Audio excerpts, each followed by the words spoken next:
Chapter 196. The emotional Kong Xiaobo he had already moved to the side, allowing Kong Xiaobo to be the hero saving the damsel in distress. Lan Fun had fainted, perhaps from the shock of falling from a high place, or perhaps from Kong Xiaobo hugging her too tightly. Hui Ping felt Lan Fun's nose and let out a sigh of relief when she realized that she was still breathing. Phew!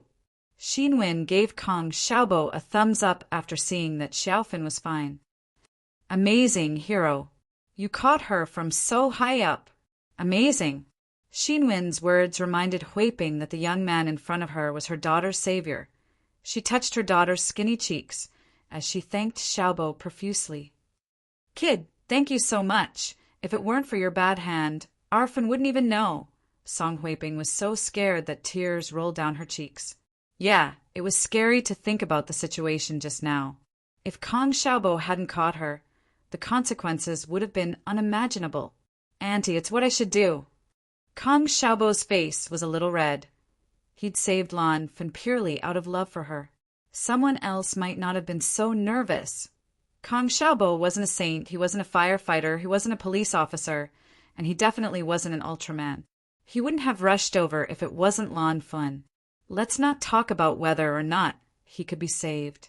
If he didn't manage to save him and ended up injuring himself or even dying, then the loss would outweigh the gain. It wasn't like this hadn't happened before. Someone saw someone jumping from a building and tried to catch them, only to be crushed to death by the falling person instead. That's nothing? Bro, you're amazing. I, Xinwen, admire you. Lu Xinwen didn't notice the look on Kong Xiaobo's face. She patted Kong Xiaobo's shoulder excitedly. If you need anything in the future, you can find us. It was just a coincidence.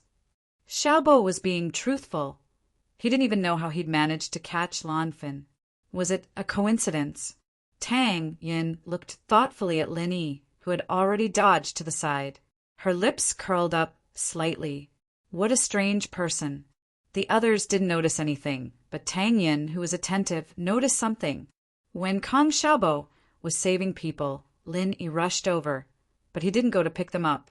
Instead, he pushed and shoved Kong Xiaobo, which made Tang Yin suspicious. Did the rescue just now have anything to do with him? Tang Yin didn't know why she was paying so much attention to Lin Yi. She moved her gaze away from Lin Yi and focused on Xiaofan. An ear-piercing siren sounded from afar. The sirens of ambulances, police cars, and fire trucks mixed together as they drove towards the alleyway. However, when they learned that the girl had jumped off the building and was caught by someone, although the firemen were surprised, they asked about the situation and left. The police found a few people from the crowd to make statements and understood the cause and effect of the incident. They could only sympathize with Lan Fun's situation. Since they knew that she didn't jump off the building because she was wronged, the police couldn't do anything about it. After all, Kong Xiaoming's abandonment of Lan Fun wasn't right, but it was just a relationship dispute. It wasn't a crime. The nurses in the ambulance took Lan Fun from Xiaobo's hands and put her on a stretcher, getting her into the ambulance. A middle-aged man who looked like a doctor on duty said to the crowd, "Who is the patient's family member? Come up and follow the ambulance to the hospital. Everyone else, disperse." "I am Xiaofan's mother." Song Hui Ping walked up and said to the doctor. The doctor glanced at Song Hui Ping and nodded. "Then follow us." Song Hui Ping quickly followed the doctor into the ambulance. However, Lu Xinwen and Tang Yin, especially Kong Xiaobo, also wanted to go to the hospital. They surrounded the ambulance. "We are her friends. Can we go with her?" Lu Xinwen asked the doctor. "No, this is an ambulance. There aren't many seats. One family member can come in. Which one of you want to go?" The doctor shook his head and explained. Before Tang Yin and Lu Xinwen could say anything, an excited but urgent voice sounded. They turned around and saw that it was Kong Xiaobo. Kong Xiaobo wanted to rush into the ambulance without saying anything. Lin Yi smiled bitterly and pulled him back. Lin Yi, of course, understood his feelings. However, What was he going to do if he rushed into the ambulance? How was he going to explain his relationship with Xiaofan to Song Huiping? He couldn't say that they just met today, right? They didn't even know each other. It was just Kong Xiaobo's love at first sight. Lu Xinwen, follow the ambulance. Lin Yi pulled Kong Xiaobo behind him and said to Lu Xinwen, Boss, let me go, please. Kong Xiaobo was very excited. It seemed like he wouldn't give up until he got on the ambulance. Xiaobo! Lin Yi was speechless. What are you going to do if you go in now? You can sit in my car, and we can follow behind. Ugh, that's true. Kong Xiaobo calmed down and nodded embarrassedly. Lin Yi's words woke him up. Indeed, how was he going to explain to Xiaofan's mother if he followed the ambulance now? Lu Xinwen and Tang Yin looked at Kong Xiaobo in surprise. Tang Yin vaguely guessed something. When Kong Xiaobo was at her house, he seemed to be very interested in Lan Fuan in the photo. However, Lu Xinwen was confused. She didn't know what was going on with Kong Xiaobo. However, it wasn't the time to ask. The ambulance was still waiting. Lu Xinwen quickly jumped into the ambulance. The door of the ambulance closed, and the ambulance sped towards the First People's Hospital. Are you going? Lin Yi waited for the ambulance to leave and asked Tang Yin. Tang Yin bit her lips. Although she didn't want to sit in Lin Yi's car, she was worried about Xiaofan. She nodded, and the back seat of the Beetle didn't have a door. They could only get in after putting down the front seat. It was troublesome. However, although Kong Xiaobo was worried about Xiaofan, he didn't forget to create opportunities for Lin Yi and Tang Yin. He gave the front seat to Tang Yin and went to the back seat. Lin Yi had been to the First People's Hospital before. Last time he injured his leg there. Therefore, he didn't need to follow the ambulance. Lin Yi could find his way there by himself. Even if he didn't have the GPS, he wouldn't get lost.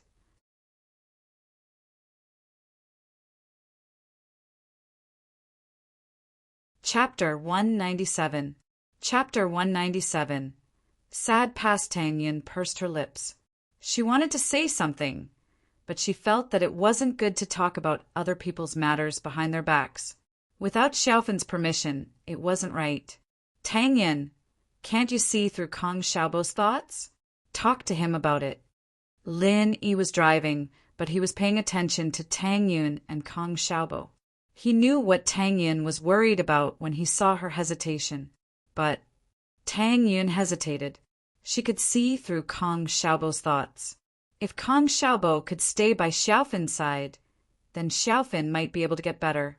But Xiaofan's life was a bit tragic. Would Kong Xiaobo be able to accept it if she said it out loud? No buts. Kong Xiaobo will be anxious to death if you say it out loud. Lin Yi smiled. Tang Yin sighed and started talking. Xiaofan Mi and Lu Xinwen grew up together in the slums. We have a good relationship.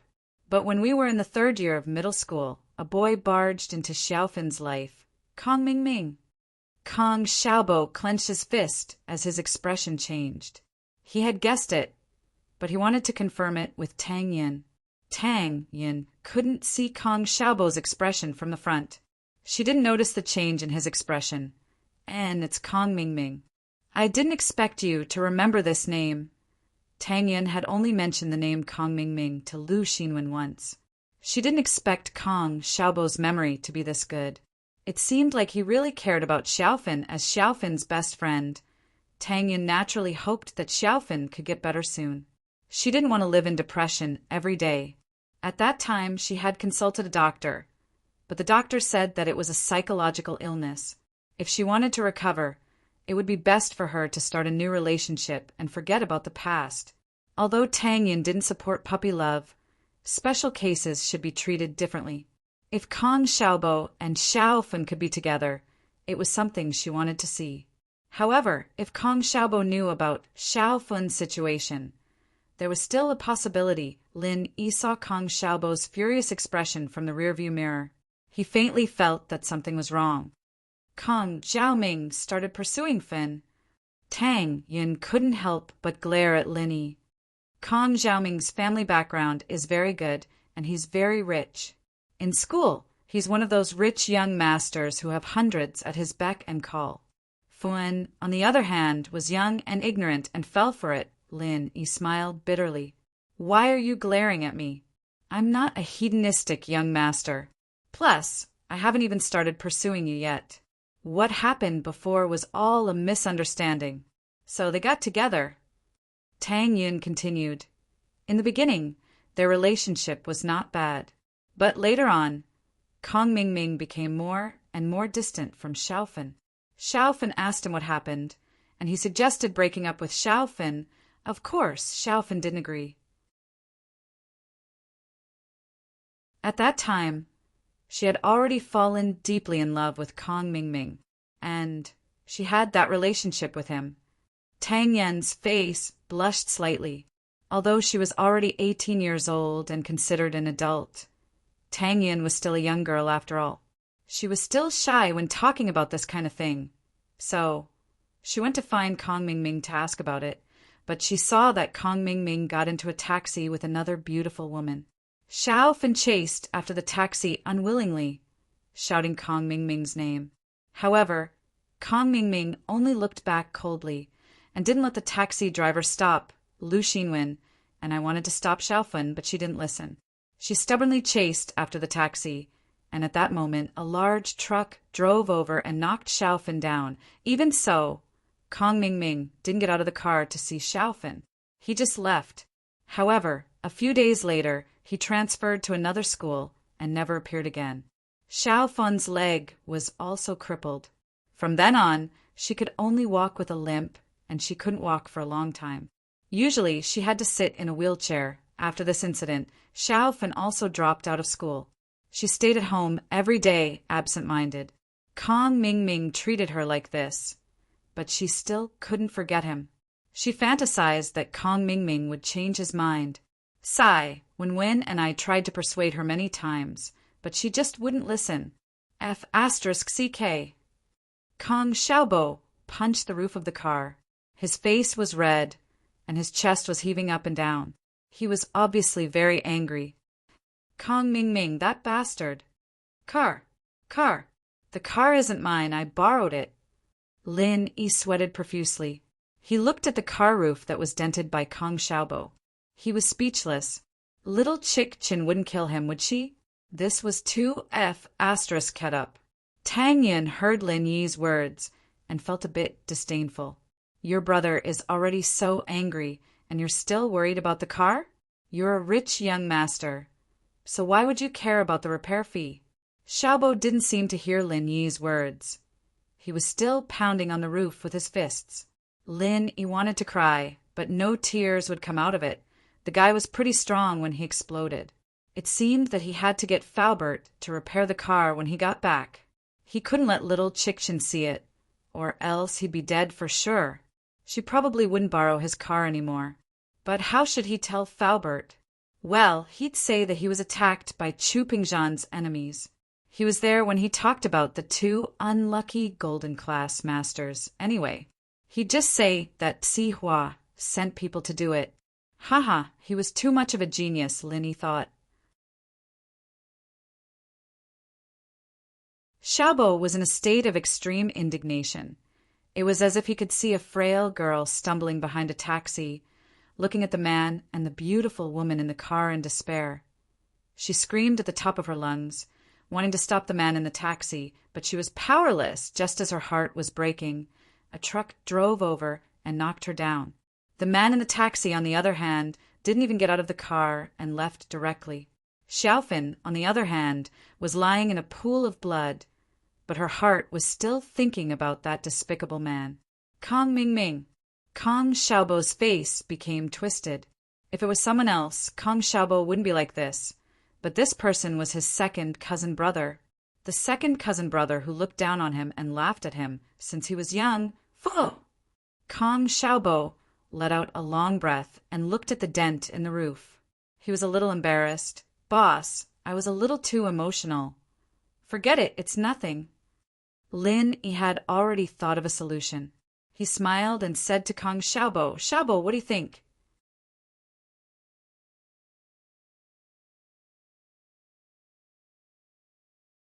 Chapter 198. Tang Yun's Worries Boss. I want to try and get in touch with Xiaofun, Kong Xiaobo said after some hesitation. This was the first girl he'd fallen for so much. It had only been a few short hours, but Xiaofun's face was etched deep into his heart. His feelings for Tang Yin, Meng Yao, and Yushu were just admiration and admiration. He knew that it wasn't possible, and he was just fantasizing about it. But it was different for Lan Fun. Kong Xiaobo didn't know what love was at first sight, but he had a good impression of her the moment he saw her picture, especially when he saw that frail figure slowly falling from the third floor's windowsill. Kong Xiaobo's heart felt like it was breaking. After listening to Tang Yun's story, Kong Xiaobo felt even more affection for the poor girl, but he was also feeling impulsive right now. It was an impulse that didn't care about the consequences, and it might change after he calmed down. Lin Yi, naturally, understood Kong Xiaobo's feelings. He nodded and didn't say anything. We'll talk when we get to the hospital. Tang Yin could see Kong Xiaobo's hesitation as well. She sighed and didn't say anything. She glared at Lin Yi. You young masters only know how to harm girls. Me. Lin Yi blinked. I'm not a young master, am I? Oh.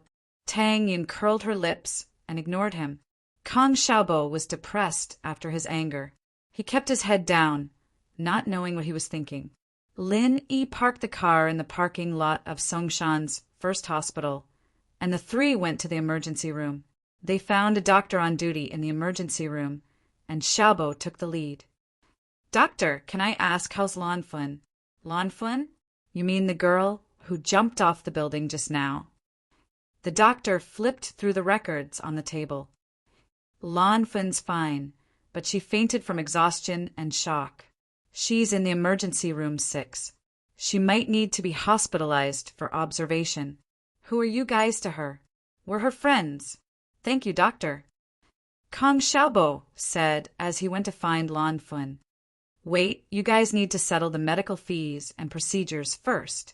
Lan Fun's family only paid 300 kwai as a deposit. It's not enough. The doctor stopped Kong Xiaobo.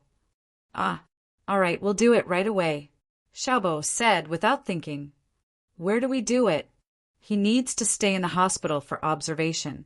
The patient's physical condition is very poor and very weak. Let's stay in the hospital for a week. I'll write the procedures for you, the doctor said. All right.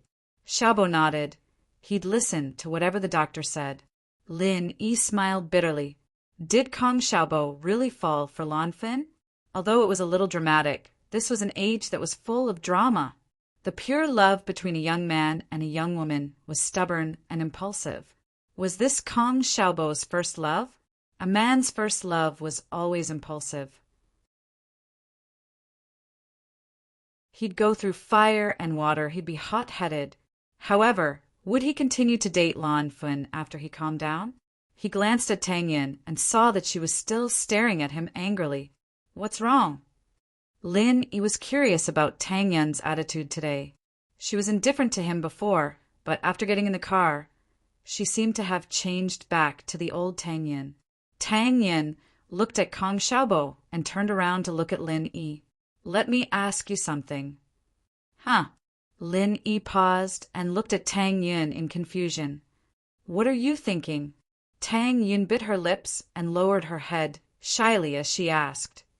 What are you thinking? Lin Yi didn't understand. Xiaofun and Kong Xiaobo? It depends on Kong Xiaobo.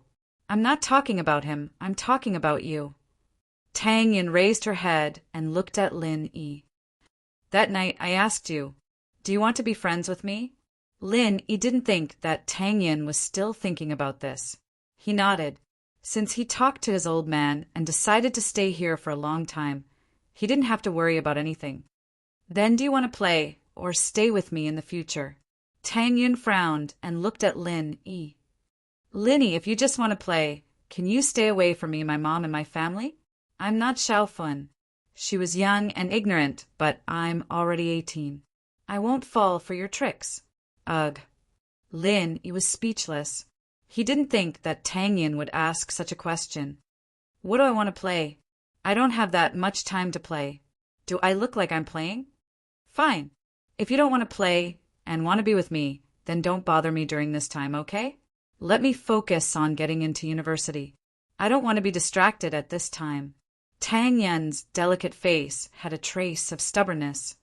If you still want to be friends with me at that time, then I will agree. Tang Yan's showdown with Lin Yi today was the result of thinking for a few days. Tang Yin didn't know how she felt about Lin Yi. She only knew that he had helped her family a lot, and she owed him too many favors. But Tang Yin naturally wouldn't go out with Lin Yi just to repay him. It was undeniable that Tang Yan's heart didn't reject this man who suddenly came into her life. While she was panicking, Tang Yin put on a cold face and faced Lin Yi. Tang Yin was afraid. She was afraid that she would fall too deep. Although she didn't admit that she had puppy love, the hatred she had for Lin Yi was getting lesser and lesser. What replaced it was gratitude and an inexplicable throbbing. Especially after Lu Xinwen asked about her and Lin Yi, Tang Yan's heart couldn't calm down. Even in her dreams, she dreamed of Lin Yi. The most infuriating part was that she dreamed of kissing him. It was a strange dream, and it didn't feel real. Lin Yi's face wasn't clear in the dream, but Tang Yin knew that it was Lin Yi when she woke up from the dream. She had a wet dream, and the first one was Lin. Tang Yin, of course, knew that it was normal to have wet dreams during puberty. The person in the dream was usually the person you liked in real life.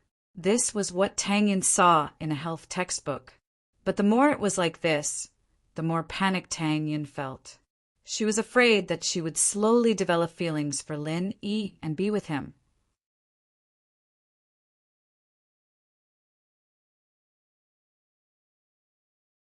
Chapter 199. Chapter 199. Picking up her wallet with no other choice, Tang Yin decided to lay her cards on the table with Lin Yi. She needed to make things clear to Lin Yi.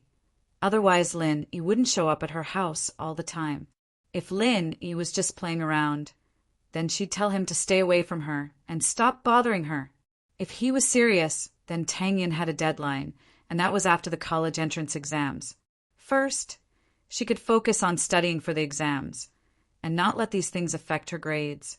Second, it was a test for Lin Yi. If he was just playing around, then he wouldn't have that much patience.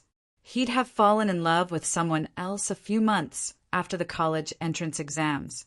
If Lin Yi really wanted to wait until after her college entrance exams, then she could give him a chance. College was a paradise for love. Tang Yin was a good girl, but she still yearned for a romantic relationship. Lin Yi didn't expect Tang Yin to say something like this. Was it rejection or acceptance? Rejection or acceptance? Lin Yi wanted to say something, but Tang Yin had already turned around and walked towards Kong Xiaobo. Lin Yi quickly chased after her.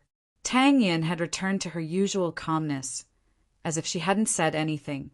Tang Yin was still the same Tang Yin from before, but there was a hint of shyness in her eyes, making her look even more beautiful. It made Lin Yi's heart beat faster. He came to the payment window and saw Kong Xiaobo standing there in a daze with the bill in his hand. Lin Yi asked Xiaobo, "Are you done with the procedures?" "Boss, the deposit is 10,000. I don't have enough." Kong Xiaobo was a little embarrassed. He was the one who rushed over with the bill, but he didn't have the money. "Oh." Lin Yi paused and looked at Tang Yin. "Isn't Xiao Fen's mother here?" "Xiao Fen's family isn't much better off than mine.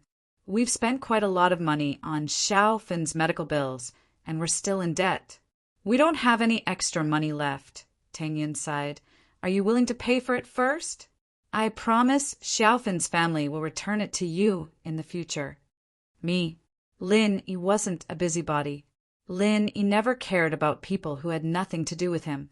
However, Xiao Fen was different. No matter what, she was someone that Kong Xiaobo was interested in. Lin Yi would naturally help her if he could. However, Lin Yi didn't bring the credit card that Faubert gave him. He didn't spend much money, so he just threw the card in the drawer at home. Other than the 1,000 kwai he got from Sun Jingyi, he had Qin Tian's wallet. Lin Yi first gave the 1,000 kwai to Kong Xiaobo and then opened Qin Tian's wallet. There were about 3,000 to 5,000 RMB in the wallet, and the rest were all USD. However, the denominations were quite large. There were 500 and 1,000 USD. This kind of USD was no longer in the market, but it wasn't voided. However, it was kept as a collectible because the price of a single USD had exceeded its denomination. No one would spend it with USD. Qin Tian obviously didn't put so much USD in his wallet for spending, but to show off. Lin Yi had seen a few of these people before, and he could see that House Wu was quite powerful. Lin Yi passed all the RMB to Kong Xiaobo. "Can you ask USD?" Kong Xiaobo gratefully took the money from Lin Yi and ran to the counter. "Can I ask if USD is fine?" "Yes, but you can only pay the deposit, not the settlement." "You must pay with RMB," the worker said. "Okay, thank you." Kong Xiaobo let out a sigh of relief and ran to Lin Yi. "Boss, USD is fine too, but you can only pay the deposit, not the settlement." "Okay, go pay it then." Lin Yi handed all the $100 bills he had in his wallet to Xiaobo.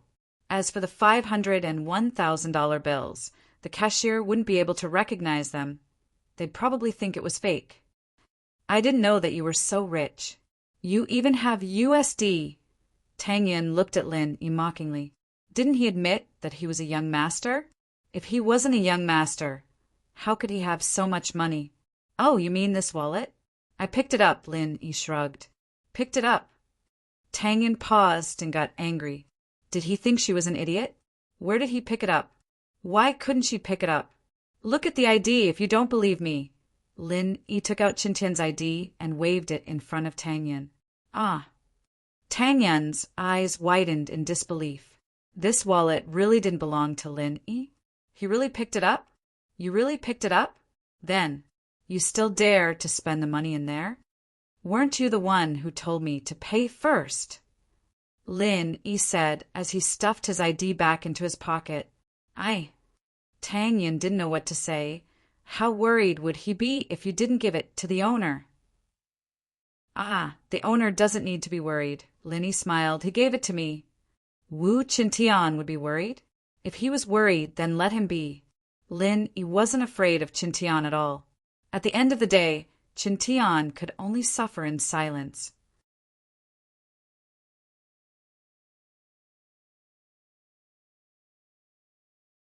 Chapter 200. Chapter 200. Fun's illness. When he arrived at room 6, he saw Song Huiping and Lu Xinwen sitting on the innermost bed. It was a 4-person room, and the other 3 beds had patients on them as well. Kong Xiaobo didn't care about Huiping's weird stare. He rushed over and let out a sigh of relief when he saw Lan Fen on the bed. He knew from the doctor that Lan Fen was fine, but he didn't see it with his own eyes, so he was still worried. "Yun Yun, you're here." Lu Xinwen saw Tang Yun and quickly greeted her. Her eyes stopped on Lin Yi, who was beside Tang Yun, and a hint of playfulness appeared in her eyes. "And when, how's Fun?" Tang Yin felt a little uncomfortable being stared at by Xinwen. She moved to the side, putting some distance between them.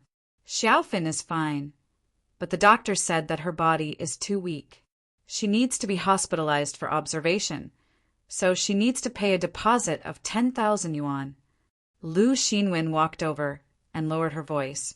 "But you and I both know about Xiaofin's family situation. Can we help her?" I'll let Lin Yi pay for it first." Tang Yin felt uncomfortable after saying that. Lu Xinwen had misunderstood her relationship with Lin Yi, and now that she said that, didn't it prove that she was related to Lin Yi? Otherwise, why would he pay 10,000 yuan for Fun? Lin Yi.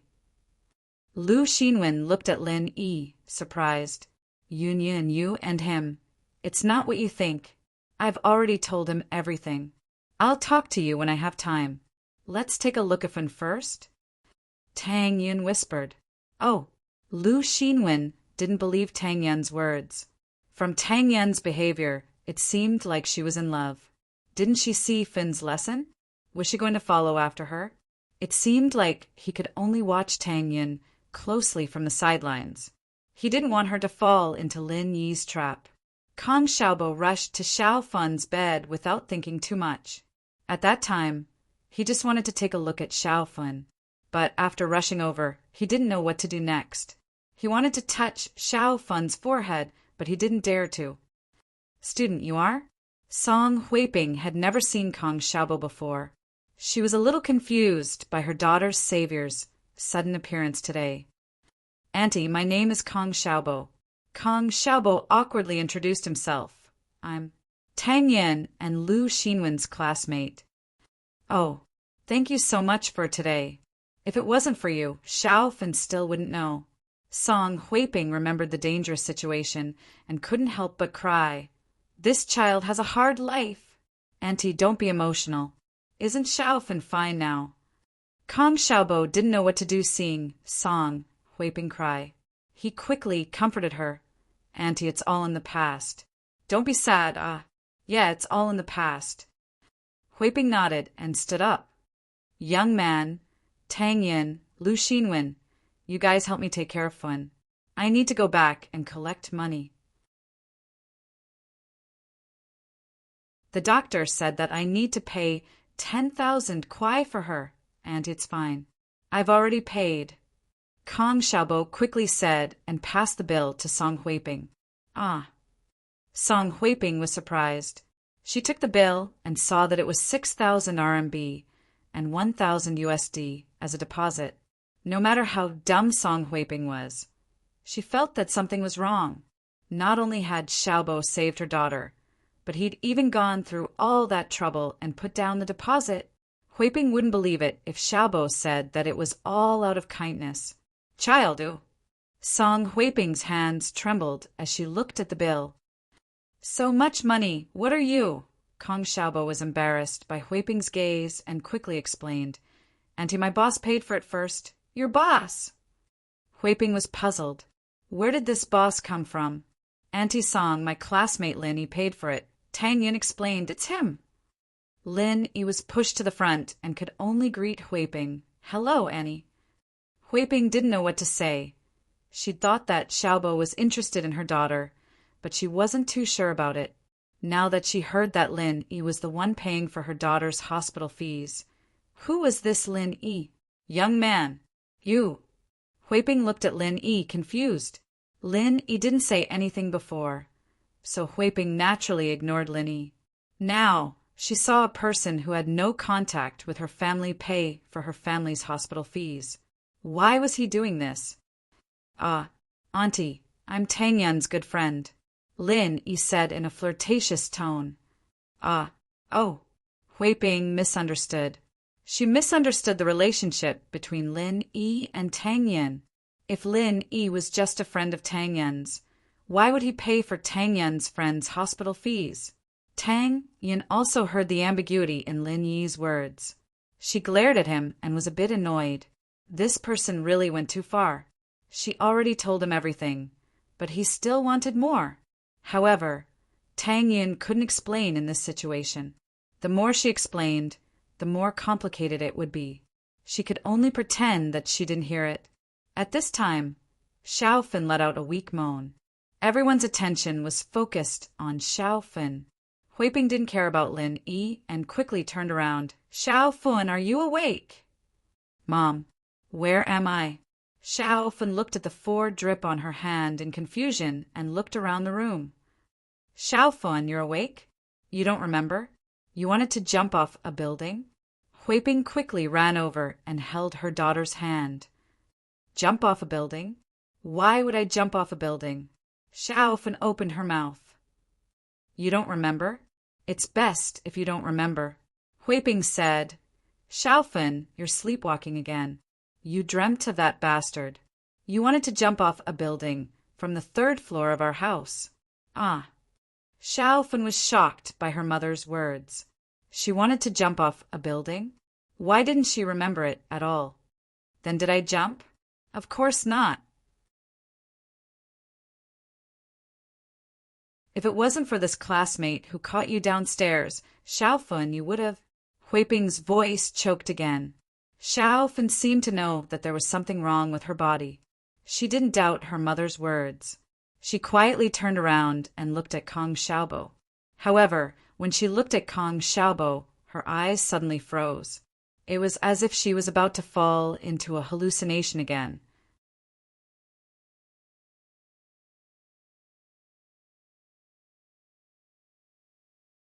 Chapter 201.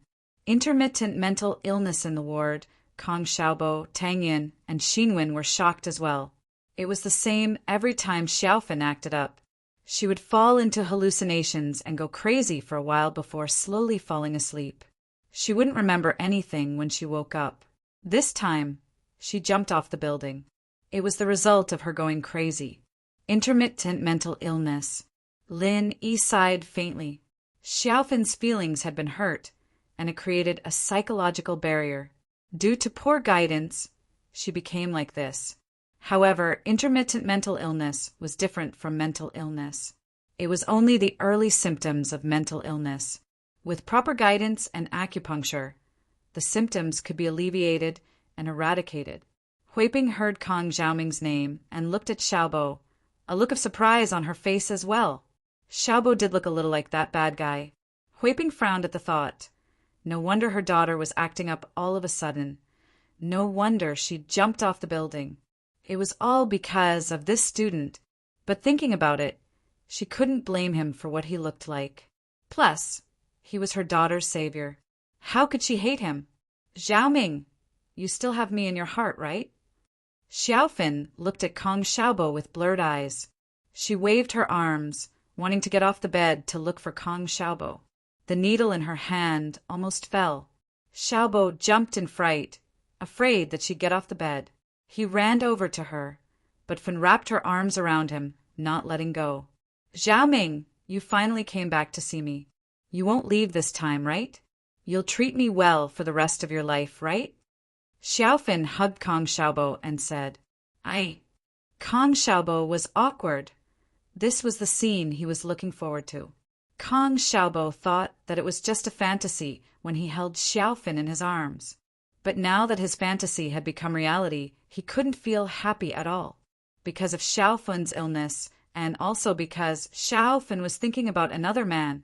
Although Xiaofun was hugging him, Kong Xiaobo, he was another man, Kong Mingming's substitute. Kong Xiaobo wanted to let go of Xiaofun. This kind of hug made Kong Xiaobo feel uncomfortable. He didn't want this kind of hug. He wanted a sincere hug from Xiaofun when she's awake. Auntie Song. Kong Xiaobo looked up at Hui Bing. "I'm sorry, classmate," Hui Bing said, helplessly. "Wait for me, I'll call the doctor." The only thing Hui Bing could do was call the doctor. She had no other choice. Wait, Lin Yi sighed slightly. Since this matter happened to him, and it was related to Kong Xiaobo, then Lin Yi really couldn't ignore it. The hospital could only use electric shocks or injections to calm Xiaofun down. But no matter which method it was, it would be harmful to the body, especially since Xiaofun's body was extremely weak right now. If they injected drugs or made her fall into a coma, her body would become even weaker. Lin Yi didn't wait for Hui Bing to reply and quickly walked to Xiaofun's side. He looked at the 4 drip in her hand and saw that the needle was rolling. He pulled it out without hesitation and turned off the 4 drip. Then he used the needle to quickly pierce into Xiaofun's Higu, Jianshi, Shenmen, Baihui, Daling, and other acupuncture points. Xiaofun slowly calmed down and let go of Kong Xiaobo. Then she quietly fell back onto the bed. Hui Bing saw that Lin Yi was using needles to pierce her daughter. She wanted to stop him, but Lin Yi's movements were too fast. He was done before she could stop him. In the ward, Tang Yun, Lu Xinwen, and Kong Xiaobo looked at Lin Yi in shock. They didn't know what he was doing. "Boss, you." Kong Xiaobo subconsciously chose to believe Lin Yi. Although he cared about Xiaofun, his instinct told him that Lin Yi would never harm Xiaofun. So he felt that Lin Yi was doing this for a reason. It's just simple acupuncture. Lin Yi shrugged. She will temporarily calm down and fall asleep. When she wakes up, she will be back to normal. Ah, acupuncture? Kong Xiaobo looked at Lin Yi in disbelief. Boss, you know acupuncture? Not only Kong Xiaobo, but Tang Yin and Lu Xinwen also looked at Lin Yi in surprise. He knew acupuncture? Hui Bing went to check her daughter's breathing. She was relieved when she realized that there was no problem. Lin Yi used such a simple method to calm her daughter down. It saved her the trouble of calling a doctor. Not only did it save her medical fees, but her daughter didn't have to suffer any pain. Tang Yin felt that she couldn't understand the man in front of her anymore. He was a rich young master, but he didn't seem to be one. However, he was more domineering than those rich young masters. He wouldn't hold back when dealing with people. However, he knew the recipe for barbecue. It wasn't something that could be made easily. Lin Yi wrote it down in just one lesson. This wasn't the big deal. Today, when Lan Fin jumped off the building, no one noticed Lin Yi, but Tang Yin did. Was he the one who helped Kong Xiaobo catch Lan Fin? Lin Yi showed his amazing acupuncture skills before she could dispel her suspicions. Tang Yin couldn't help but reevaluate Lin Yi. He was different from the rich young masters, Xiao Fin knew. So what if he was different? Tang Yin thought to herself. Even if he was different, she wouldn't be friends with him. Her first priority was to face the exams. She couldn't be distracted by this. Little Tang Yin reminded herself that this was just his appearance. Don't be fooled by him, don't ever. However, the commotion in the room still alerted the doctors. The family members of the patients in the same room went to find the doctors. A doctor ran over. What happened to the patient in bed for? It's fine, doctor. Sorry for troubling you. She's fine now. Hui Bing stood up and explained when she saw the doctor. Is everything all right? The doctor was stunned. Didn't they say that the patient on the fourth bed had a mental illness and was going crazy? This student used acupuncture to make my daughter fall asleep, Hui Bing explained, afraid that the doctor wouldn't believe her. Lin Yi couldn't help but groan inwardly. It would have been fine if she didn't explain. Now that she did, things would be troublesome. As expected, the doctor's expression changed immediately. Acupuncture? How do you do it? How can you mess around in the hospital? What if someone dies? I'm not messing around. He just used the needle of the drip, Hui Bing said, carefully shocked.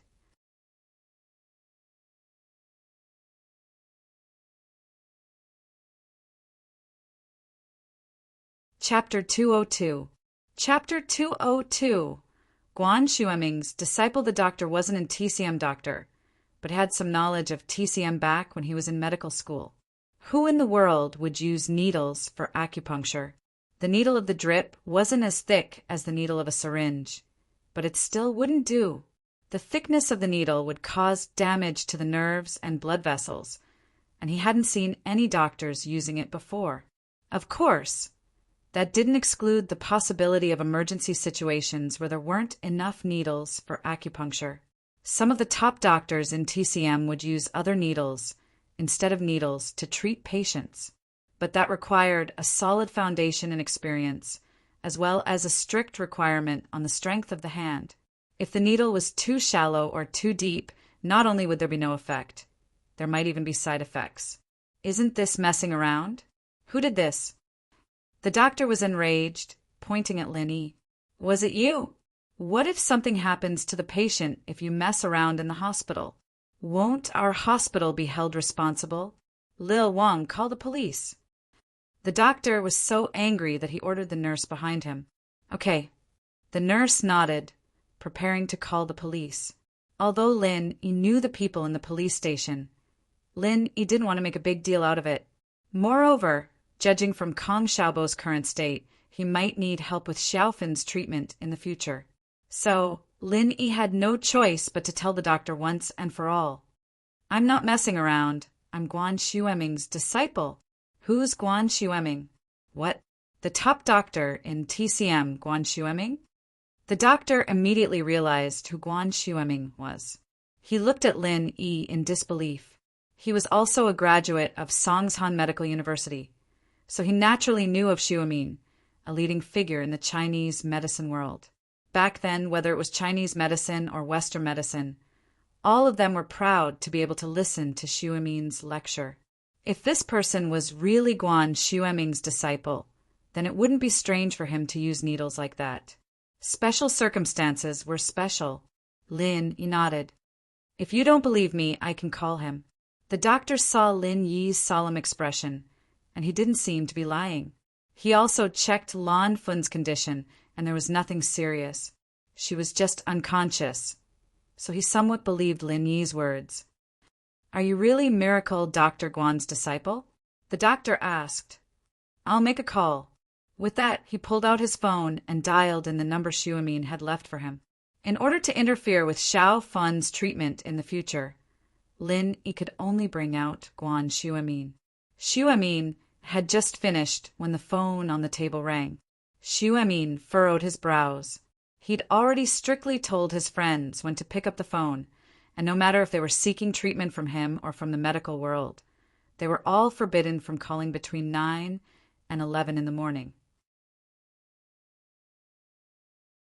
This was Xu Amin's treatment time. Although Guan Xu Amin was a little angry, he still picked up the phone after all. Hello? I'm Guan Xu Amin. Xu Amin's tone was a little unfriendly. Grandpa Guan, I'm Lin Yi. Lin Yi paused when he heard Xu Amin's tone. Ah, it's Mr. Lin. Xu Amin was a little excited when he heard Lin Yi's voice. He'd learned a lot from Lin Yi's last visit, and he'd been thinking about the prescriptions and cases Lin Yi had given him. It felt like he was suddenly enlightened. Xu Amin wasn't sure how to invite Lin Yi for a second visit when Lin Yi took the initiative to call. Xu Amin was pleasantly surprised. Grandpa Guan, I'm at Songshan's First People's Hospital, and I need to help a patient with acupuncture. I said I'm your disciple, but the doctors here don't believe me. Please prove it for me, Lin Yi said. Disciple? Xu Amin was surprised. I can't do that. I'm more like your disciple. Xu Amin wasn't the kind of person who would take advantage of his seniority. If Lin Yi was better than him, then he was better. Therefore, Xu Amin didn't dare to call himself Lin Yi's teacher.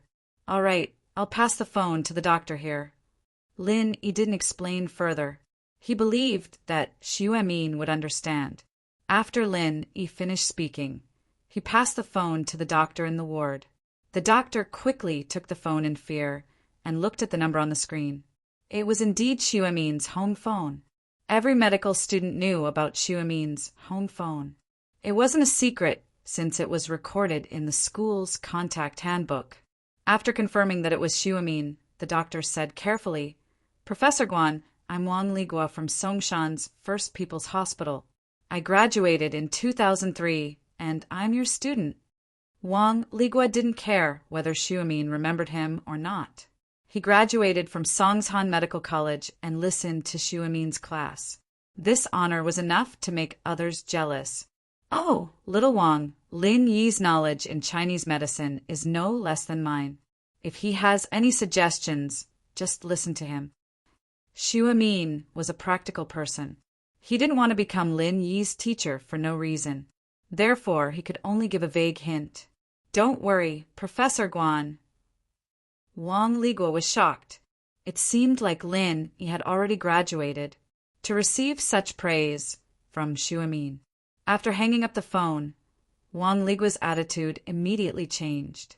I'm sorry, Mr. Lin. I didn't know you were Professor Guan's disciple. I offended you just now. It's fine. Lin Yi waved his hand. It was an emergency. I had no choice. I'll leave the rest of the treatment to you. No problem, Mr. Lin. Don't worry, I'll follow up personally. With this relationship, Wang Ligua would naturally pay more attention to Lan Fun's condition. Song Huiping thought that her words caused trouble for Lin Yi. She didn't know how to explain herself. She didn't expect that one call from Lin Yi would change Dr. Wang's attitude and make him even more respectful.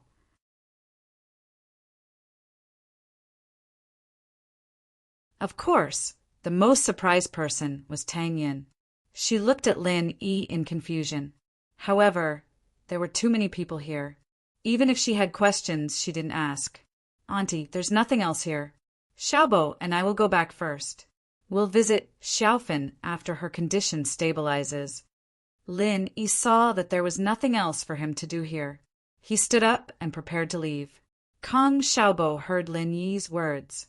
He didn't want to leave, but after receiving a glare from Lin Yi, he obediently prepared to leave. Tang Yin and Lu Xinwen naturally stayed to take care of Xiaofan. Lin Yi and Kong Xiaobo left the hospital.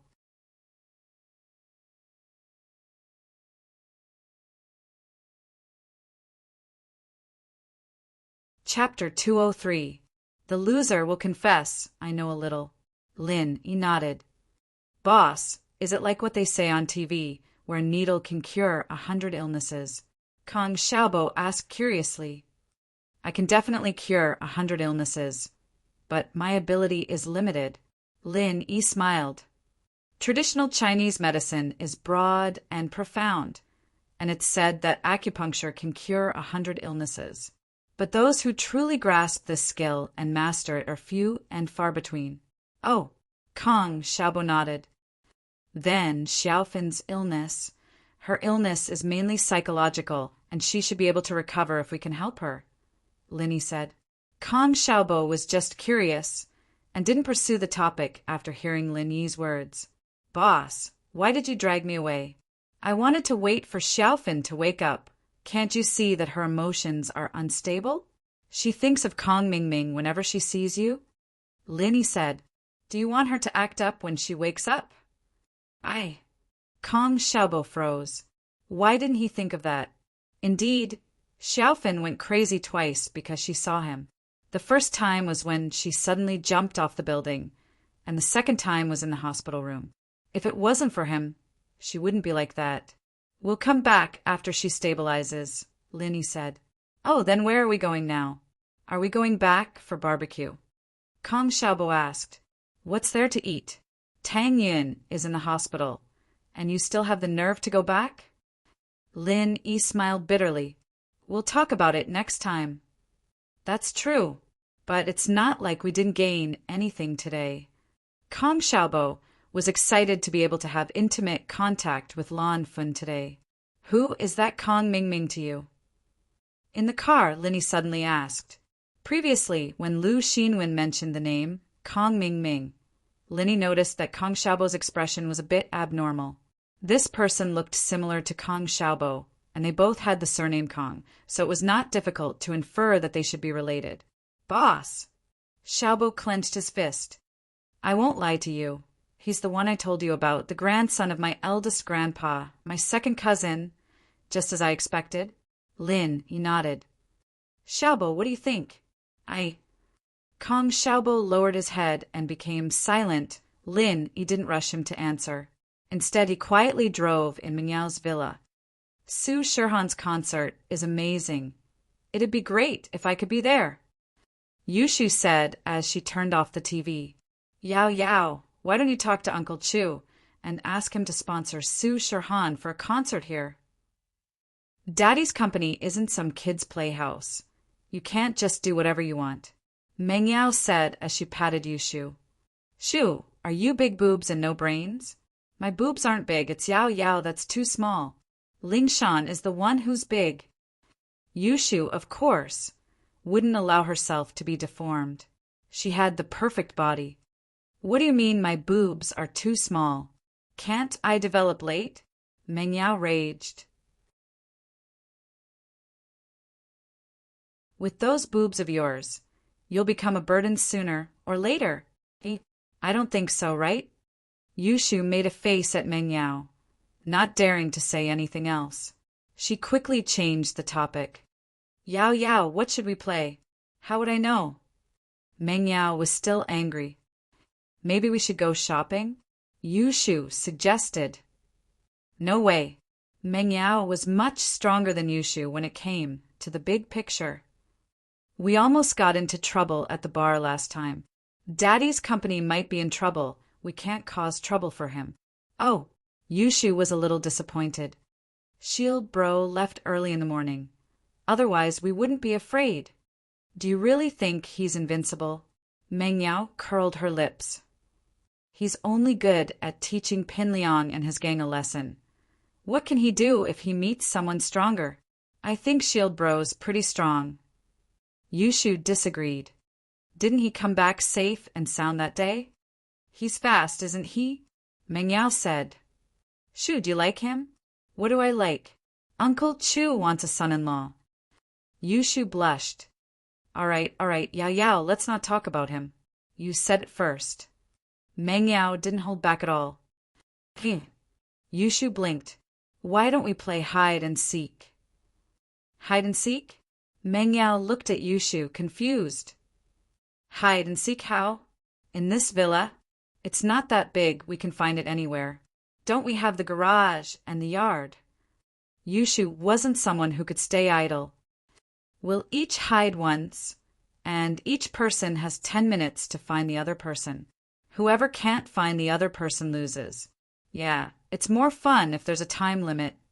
Meng Yao remembered the hide and seek they used to play when they were younger. It was a little nostalgic now. Right? Yushu was happy to see Meng Yao agree. Let's set something else, it'll be fun. It won't be exciting anymore. Something? What do you want? Meng Yao asked. Forget about money, I'm not interested. It wasn't surprising after all. Neither of them needed money, and 100 or 200 wasn't worth it at all. How low would that be? Yushu shook her head. Let's play something more exciting. What exciting? Meng Yao's interest was piqued. Their 12th year was boring. They could always find time to go on a trip every year. But now that they were in the 12th year, they didn't even have a chance to go far. Every day was between school and home, and it was extremely boring. The loser has to confess to Shield Bro tonight. What do you think? Yushu suggested as she looked at Meng Yao mischievously. Wah! Meng Yao didn't know how to react to Yushu's words. It took her a while to respond. Shu, why are you so bad? Aren't you afraid that you'll be the one who loses? How do you know that I'll lose for sure? But I might not win. So we both have a 50% chance of winning. It's more exciting, Yushu said. But isn't this a little too much? Meng Yao hesitated. It was just as Yushu said, it was a lot more exciting. But wasn't this a little too much? What if she lost? Confess to Linny? Why didn't he just kill her? Think about it, Yao Yao. You have a big chance of winning. This is your villa.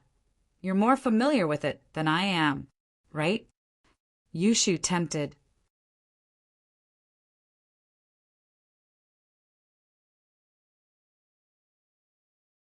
Chapter 204. Chapter 204, Treacherous in the First Round. Meng Yao would hide first while Yushu would search. According to the rules, Yushu would hide in the washroom on the first floor and shut the door. She wouldn't be allowed to come out until Meng Yao rang her phone to let her know that she was safe. Ha, Yao Yao, just wait for your confession tonight. Ha. Yushu giggled evilly in the washroom. She'd found a perfect hiding spot before suggesting the game of hide and seek. She believed that Meng Yao wouldn't be able to find it anytime soon. Yushu was confident that she'd win, which was why she'd suggested such a bet. She was sure that she'd win and Meng Yao would lose. Yushu's phone vibrated a while later. It was Meng Yao's number. She hung up the phone and walked out of the washroom. Yushu wasn't in a hurry to look for Meng Yao's hiding place after exiting the washroom. She stood in the living room and started observing the place. This was Meng Yao's house, but Yushu had been living in Meng Yao's house since she was 14.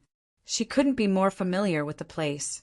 Meng Yao's hiding spot couldn't be a normal place, and it couldn't be some corner of the house. After all, Yushu knew every corner of the house she knew, and Yushu would search those places one by one. As a result, Yushu wasn't in a hurry to search those corners of the house, since Meng Yao wouldn't be hiding there waiting for her to find her. A sly smile formed on Yushu's lips as she looked at Lin Yi's room. Lin Yi's door had been left ajar during the concert, and Yushu hadn't gone to look at Lin Yi's room on purpose. She'd glanced at Lin Yi's room out of guilt when she talked about confessing to Shield Bro, and so she'd memorized the appearance of Lin Yi's door. But right now, Lin Yi's door was completely shut. Where else could Meng Yao be if not in the room? Yushu tiptoed to Lin Yi's room and opened the door with a smile. "Yao Yao, sis, come out, I can already see you!" With that, Yushu waited for Meng Yao to come out of the room with a confident look on her face. But Meng Yao hadn't come out of the room for a long time, and Yushu was starting to panic. "Yao Yao, sis, don't hide anymore, come out!" Yushu walked into the room as she spoke. Yushu wasn't unfamiliar with Lin Yi's room. She'd been there once before when Lin Yi was changing his pants. She'd even blushed when she saw him. Yushu's eyes darted around the room. Her computer was on the desk, but there was no one under the desk. Under the bed, there was no way to hide anyone. The wardrobe was basically empty, with only 2 or 3 of Lin Yi's new clothes hanging there. The washroom. There was no one there, but there were 2 pairs of Lin Yi's underwear hanging on the drying rack. Yushu was a little puzzled. Where was Yao Yao, sis? Where was she? Could she be invisible? Yushu searched the room a few more times, but there was no sign of Meng Yao. She felt a little discouraged. Could it be that Meng Yao really wasn't in the room? Yushu's phone vibrated again, just as she was thinking about it. She took it out and picked it up helplessly. "Yao Yao, sis, where are you?" "Shoo, it's been 10 minutes. You still haven't found me." Meng Yao's voice sounded a little smug. "Yao Yao, sis, where are you hiding?" Yushu looked around the room as she spoke, trying to find the source of the voice, but couldn't find it. Meng Yao probably wasn't talking in the room. "I'm in our bedroom. I laid on the bed for a while, waiting for you to come find me," Meng Yao said lazily. She was obviously trying to piss Yushu off. Ugh. Yushu almost dropped the phone on the floor. "You're in the bedroom? But I saw Shield Bro's door was closed." "Oh, that? I just closed it," Meng Yao said casually. "I was worried that he might have some valuables in his room, and if we broke them while we were playing hide-and-seek, he'd come after us again." Ugh. Yushu didn't think that Meng Yao would close Lin Yi's door for this reason. Wasn't this a little too much? Isn't this clearly making me fall for it? "Yao Yao, sis, why are you so sinister?" "Sneaky? Why don't I think so?" Meng Yao smiled. "Shoo, I'm coming downstairs. It's your turn now. You better hide well, or else you'll be the one confessing." Yushu hung up the phone gloomily and waited in the living room for Meng Yao to come downstairs. After a while, Meng Yao came downstairs. Yushu gritted her teeth when she saw that Meng Yao was indeed upstairs. "Yao Yao, sis, it's my turn." "You wait in the bathroom," Yushu said. "Okay, call me when you're done hiding," Meng Yao said nonchalantly. She had already won the first round, and even if she lost the next round, it would be a draw. She wasn't nervous at all. Meng Yao went into the bathroom and closed the door. Yushu went to hide. Yushu wanted to hide in a random place this time, but she couldn't take the risk after losing the last round. She could only hide in the most powerful place. After Yushu saw that Meng Yao had closed the bathroom door, she tiptoed out of the villa and came to the villa's yard. In the backyard of the villa, there was an independent storage room. It was surrounded by a fence, and it was usually locked. Since Meng Yao lived by herself, she didn't have any junk around. She hadn't used this storage room ever since she bought the villa. But a long time ago, Yushu had been playing badminton with Meng Yao in the yard, and the badminton had fallen into the fence of the storage room. Yushu had dug her way through the fence and picked it up. This was a unique hiding place. Yushu believed that Meng Yao wouldn't even think of coming here after she'd hidden herself in. The iron gate was locked, and Meng Yao probably wouldn't even remember where she put the key. Why would she come here to look for Yushu?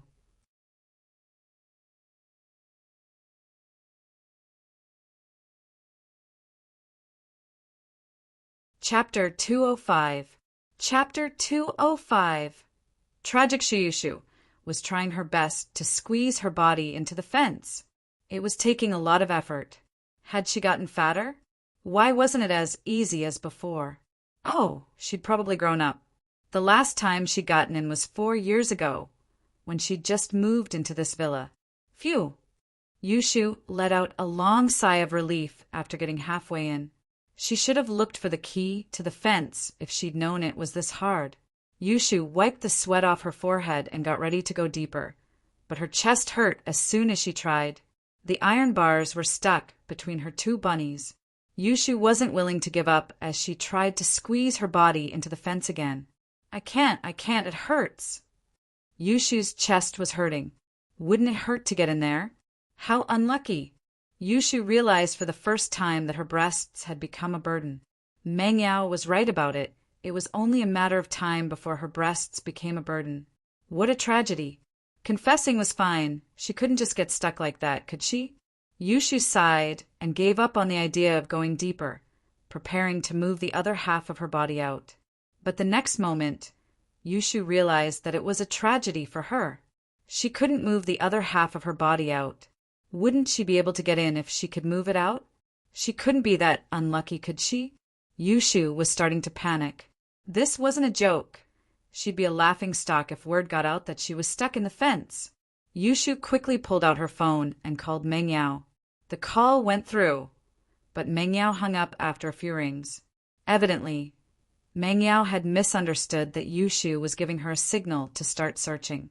Yushu quickly restarted the call, and Meng Yao picked it up after a few rings. Shu, what's up? I was just about to go look for you. You have a lot of phone bills, don't you? Yao, help, I'm stuck. Wah! Yushu was panicking. She was stuck in the fence, unable to get in or out. What was she supposed to do? Meng Yao blinked. Shu, what did you say? What do you mean you're stuck? What's wrong with you? Yao, come to the storeroom in the villa's backyard. I'm stuck. Hurry, I can't hold on any longer. Yushu said urgently. Oh, then wait for me. I'll be right there. Yushu didn't sound like she was making things up. She really did seem to be in trouble. She hung up and ran out of the villa, heading for the storeroom in the backyard. They hadn't even reached the storeroom when they saw Yushu hanging from a metal fence. Shu, what are you doing? Meng Yao asked, puzzled. Yao, sis, save me. Yushu waved at Meng Yao as soon as she saw Meng Yao. She was really a little scared. She was stuck inside. What if she couldn't get out? Meng Yao took a few steps closer to see what was going on. Yushu had managed to squeeze through the bars on the right, but couldn't get through on the left. The bars were stuck between the two boobs. Puffed. Ha. Meng Yao couldn't hold it in anymore. How could this work? Yao, why are you still laughing? I'm stuck. Yushu was on the verge of tears. Shu, you're so sad. Meng Yao couldn't hold back her laughter. See, I told you. Your boobs will be a burden sooner or later. If it were me, this wouldn't happen. Yao, I'm sorry, okay? I won't talk about you anymore. Think of something, let me out first. Yushu apologized profusely. Let me think. Meng Yao couldn't hold back her laughter. How about I cut off a piece of your boobs? Yao. Yushu was getting a little angry. I'll ignore you if you keep joking. All right, Shu, I'll stop joking. I'll think about what to do. Meng Yao quickly shut her mouth. Thinking about it, Yushu was indeed a tragedy. She shouldn't have made fun of her. Okay. Yushu nodded. She put all her hopes on Meng Yao. Maybe I can help you press one side of your boobs, and you can squeeze in as hard as you can? Meng Yao couldn't think of any good ideas. Will that work? Won't it hurt? Yushu was a little scared. But there's no other way. Meng Yao really didn't know what else to do. Let's give it a try then. Yushu nodded, and so the two girls started fiddling with it. People who didn't know better would think that they were playing some high-tech video game. It hurts. I can't anymore. Yao, I'm going to die. I'm not doing this anymore. Yushu started crying loudly. Shu, You have to hold on a little longer. How else are you going to get out? Can't you just eat and sleep in here? What if you need to go to the toilet? Meng Yao said. You have to hold on. But Yao Yao, I'm really going to be crushed to death by you. Yushu's voice had already changed. Just squeeze a little harder, and you'll be able to get out. Meng Yao encouraged.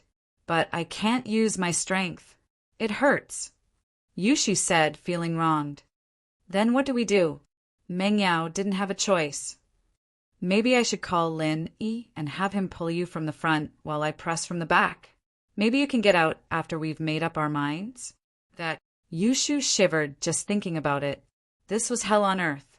But she had no choice but to nod in order to get out. Yao Yao, hurry up and call Shield Bro. Lin Yi was still driving, ignoring Kong Xiaobo, leaving him alone. Boss, I've made up my mind. Kong Xiaobo suddenly raised his head and looked at Lin Yi. Boss, I really have feelings for Fun. I can't deny that I'm a little impulsive, but I really like her. Ever since I saw her picture, I had a good impression of her, especially after knowing her pitiful background. I don't dislike her at all. Instead, I pity her even more. Boss, can you let me try to get in touch with her? Ah. Lin Yi wasn't too surprised by this result. He'd expected this to happen a long time ago. He only gave Kong Xiaobo some time to calm down and think about the pros and cons. Her psychological problem can be cured, but her leg...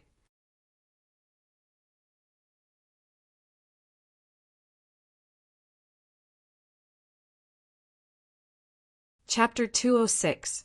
Chapter 206. Why didn't you say so early? Ha. I've never stopped you from dating her. This is your decision, and I'll always support you. Lin Yi said as he patted Kong Xiaobo on the shoulder. But this road might be a bumpy one. If I love her, then I'll walk down this path. I need to be sure of my feelings, Kong Xiaobo said with a fist clenched. Boss, I'll be confident as long as you support me. Ah. Lin Yi was just about to say a few words of encouragement when his phone rang. It was the Mississippi. What's up? Lin Yi asked, not wanting to call Meng Yao's name since Kong Xiaobo was right beside him. Lin Yi, where are you? Come home, quick. Shu's in trouble. Meng Yao said in a panic. Trouble? What happened? Don't worry, I'll be right back. Meng Yao's words weren't very clear on the phone, but Lin Yi still had to get back as soon as possible. He didn't want to waste time with Yushu in trouble. Boss, what's up? Kong Xiaobo couldn't hear Meng Yao's words, but Lin Yi did. Yeah, something happened at home. I'll drop you off at Ningxia Road. I won't be sending you back. Lin Yi said, It's fine, boss. Maybe I can get out now. There's a bus stop up ahead. Kong Xiaobo said, not wanting Lin Yi to send him back. I'll pass by Ningxia Road, it's fine. Lin Yi said as he sped up. The speed limit in Songshan was 60 kilometers per hour, but there were some roads with fewer cars that allowed for speed. It'd be bad if they got caught on speed cameras, though. But Lin Yi didn't care about all that. The car was Yushu's, and he was in a rush to get home because of Yushu as well. Miss Chin wouldn't blame him, even if he got a fine. Lin Yi dropped Kong Xiaobo off at Ningxia Road and sped back to the villa. Lin Yi charged into the villa after he parked the car. Yao Yao, Shu! No answer. Lin Yi frowned. Did something really happen? Did Sihua's men come to the villa? But that was impossible. The villa area had 24-hour surveillance cameras, and there were security guards on duty. It was impossible for anyone to cause trouble here. General Weiwu, where's Yao Yao? Lin Yi suddenly saw General Weiwu at the staircase, so he didn't care if it could understand him or not, and asked casually. General Weiwu raised its head and looked at Lin Yi before lowering its head again, not saying a word. Fuck, you stupid dog, I'm talking to you. Lin Yi kicked General Weiwu, panicking. Woof! General Weiwu barked and ran out of the villa with Lin Yi towards the backyard. Lin Yi followed behind General Weiwu, confused. He didn't know if it knew where Meng Yao was, or if it was just running around blindly. But when he reached the backyard, Lin Yi saw Meng Yao and Yushu standing there, perfectly fine. What happened? Did these two girls have nothing better to do? So they decided to play with him? You guys… Lin Yi was just about to ask what was going on when he realized something was wrong. Half of Yushu's body was stuck in the fence, and the other half was stuck outside. What kind of position was this? Lin Yi, come quick! Shu's stuck. She can't get out. She can't get in. She can't get out. What should we do? Meng Yao waved at Lin Yi anxiously. Ugh. Lin Yi was a little confused. Shu, why are you in there? I'm playing hide and seek with Yao Yao. I wanted to hide in there, but I ended up like this halfway through. Shield bro, help. Yushu wasn't as worried after seeing Lin Yi, but she still wanted to get out as soon as possible. Hide and seek? Uff. Ha ha ha. Lin Yi couldn't help but laugh. He scratched his head awkwardly when he saw Yushu's murderous gaze. I'm far from help.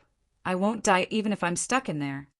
I won't die, but I can't be stuck either. Yushu panicked. Yao Yao, tell Shield Bro your idea. See if you can get me out. Okay.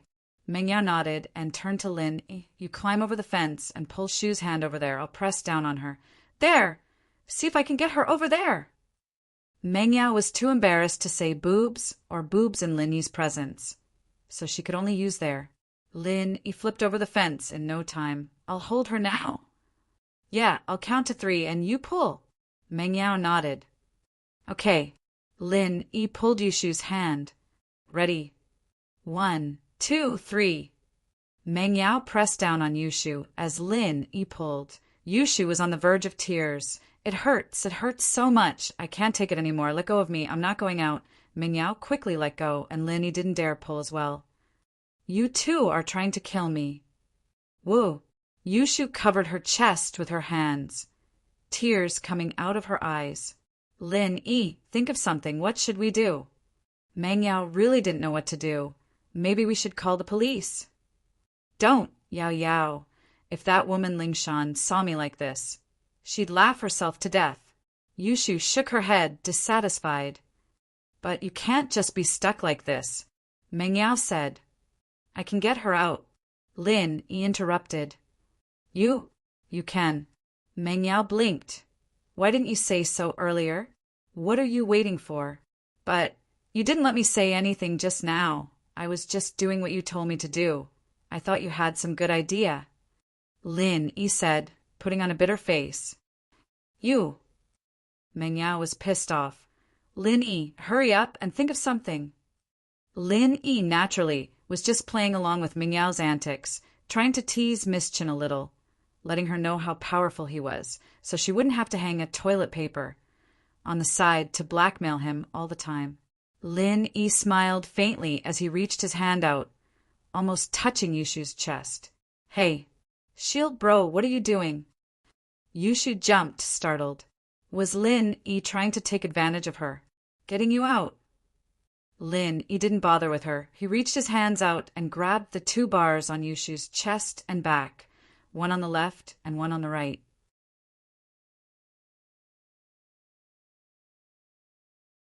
The one on the back was fine, but the one in front of her chest made contact with Yushu's chest.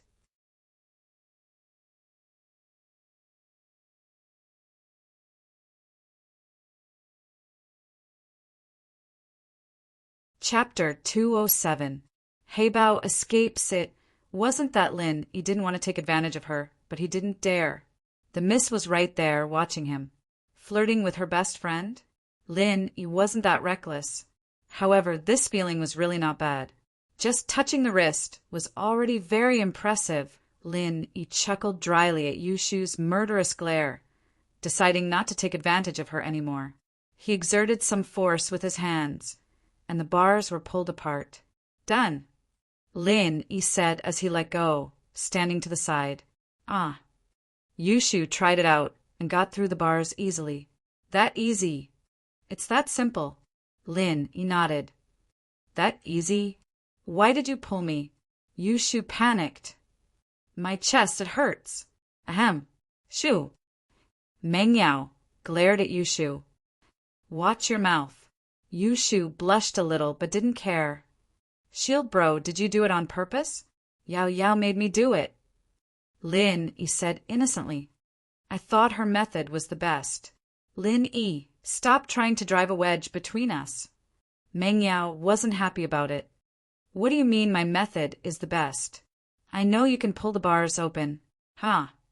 Lin Yi smiled. If there's nothing else, I'll put the bars back to normal. Don't go through them next time. But you should be fine if you do it, Yao Yao. With that, Lin Yi restored the 2 bars back to their original state. Lin Yi, what do you mean? Are you saying that my chest is small? Meng Yao exploded at Lin Yi's words. I didn't say that. Lin Yi sweated. He just said something random, and Meng Yao was reacting like that. I'll be going if there's nothing else. Come back here. Meng Yao was pissed when she saw Lin Yi running away. Yao Yao, there's a benefit to having a small chest. You won't get stuck. Yushu said weakly as she looked at the enraged Meng Yao. Shoo! Meng Yao's face darkened as she glared at her. How could you persuade someone like that? Stuck? There's so many big-breasted girls here, but I don't see any of them getting stuck. Only an idiot like you can get stuck. Yao Yao, don't be angry. Pin Liang likes you no matter how big or small your chest is, Yushu said seriously. Shu, did you do it on purpose? What does that have to do with me? Meng Yao was going crazy. You're right, as long as Shield Bro likes it. Yushu nodded. Oh. Meng Yao was speechless. She couldn't be bothered to get angry with Yushu anymore. Her best friend was going to die sooner or later. Meng Yao rolled her eyes as she remembered something. Shu, you lost in hide and seek, didn't you? Yushu was reminded by Meng Yao, and her vision darkened as she remembered the wager. What did it mean to get caught in one's own trap? Yushu hated herself for talking so fast. Why did she have to play with a wager all of a sudden? Yao Yao sis, I'm stuck here. Otherwise you wouldn't be able to find me, Yushu argued. Nonsense. I could find you even if you weren't stuck. Meng Yao said, Shu, you can't go back on your words.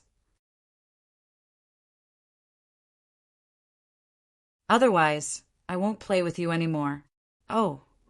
Yushu was a little discouraged by Meng Yao's threat. All right, I'll go. When? Meng Yao knew how weird Yushu was. If she didn't tell her the time, she'd probably drag it out. Dinner. Dinner time? Yushu wanted to prepare. Yao Yao, you have to give me time to prepare. All right, dinner time then. Meng Yao nodded. You can't go back on your words. Got it, Yao Yao. Yushu's face was bitter. But what if Shield Bro takes it seriously? That's not good. If he takes it seriously, you'll marry him. You seem to like him. Meng Yao curled her lips. She didn't know why, but she didn't feel comfortable. Wah! Then if I marry him, you'll marry him too? Yushu acted like she didn't understand. Yao Yao, you're so cunning. You like Shield Bro, but you're using me as the vanguard. Shu! What kind of nonsense are you talking about? Who likes him? Meng Yao covered Yushu's mouth. She wouldn't let Lin Yi hear her, would she? How embarrassing. She didn't know what Shu was thinking. She used to make a joke when she was young, and she always took it seriously. She wasn't an idiot. Why would she like to be a mistress? Yushu smiled without saying anything. I won't say anything. Yao Yao, you'll cover my mouth again if I do. Humph. I'm telling you. You're not allowed to tell him in advance. I'll be watching you. Meng Yao was getting pissed. She wasn't giving Yushu any leeway at all.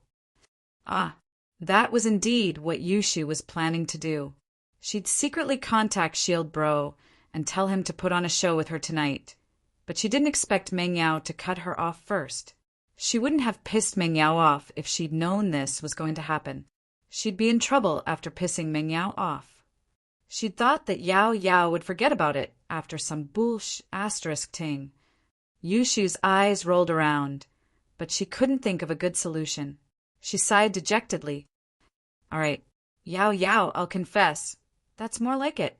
Good kids do what they say. Meng Yao nodded before pulling Yushu back to the villa. Lin Yi had returned to the villa a long time ago. He'd called Faubert to get him to fix his car, but the guy was driving Pingzhan to a business event in a neighboring city. He wouldn't be back anytime soon. Lin Yi got a call from Lingshan not long after he hung up. Lin Yi hesitated for a moment before picking it up. "What's up? You're not asking me to go arrest someone again, are you?" Lin Yi, Heibao escaped. Lingshan's urgent voice came from the other side of the phone. "Heibao? Escaped?" Lin Yi blinked. "Yes, just this afternoon, on the way to the detention center." Heibao suddenly went berserk, injuring 3 police officers and 2 auxiliary officers. One of them's in critical condition. He's still in critical condition in the hospital. Lingshan said, "What? He injured 3 police officers and 2 auxiliary officers? 5 people. Are you serious?" Lin Yi blinked.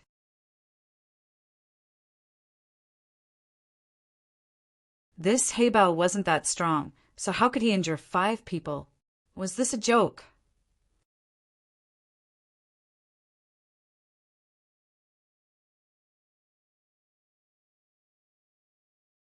Chapter 208. The Miss Bringing a Man Home? "I'm not joking," Lingshan said solemnly. "Lin Yi, I know it's hard to believe.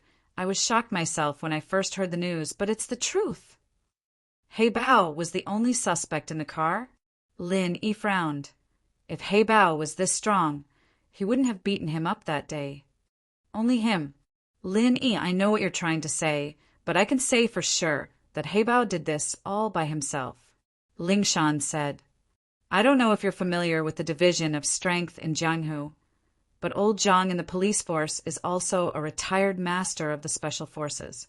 He's always in the car when escorting suspects, and this time is no exception. He fought Heibao, and Heibao was a level higher than him. I believe old Zhang's words. Division of strength in Jianghu?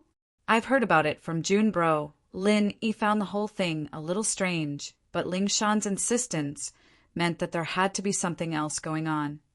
Sky, Earth, Xian and Huang. Golden class masters can dominate the cities. That's right. Old Zhang's a golden class early phase. He's not as strong as me, but it's enough against normal people, Lingshan said. According to his judgment, Heibao should be golden class late phase peak. Otherwise old Zhang wouldn't have been able to take one hit. Golden class late phase peak. Lin, he couldn't help but click his tongue. What the hell? How did a weak guy like that become a golden class late phase peak? What kind of joke was this? If he didn't hide his strength from the start, then he must have used some method we don't know of to raise his strength to golden class late phase peak in an instant. Lingshan explained. The latter is more likely. Lin, he said after some thought.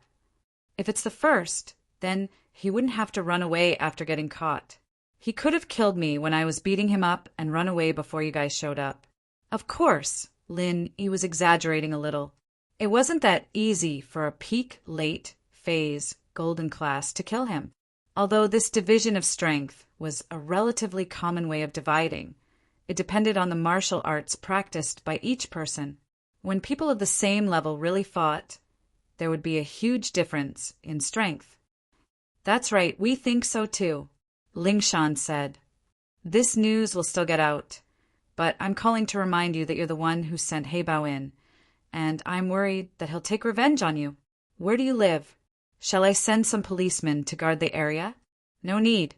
If he comes looking for me, I will send him back to you, Lin, he said calmly. Peak late, phase, golden class. Ha! It's good that you're here. Then I won't have to go look for you. Lin E, I'm not joking with you. I don't know if you understand how strong a golden class late phase peak is. Lingshan was a little annoyed at Lin Yi's attitude. She was reminding him out of goodwill, but he didn't seem to care at all. Why was this man so sloppy?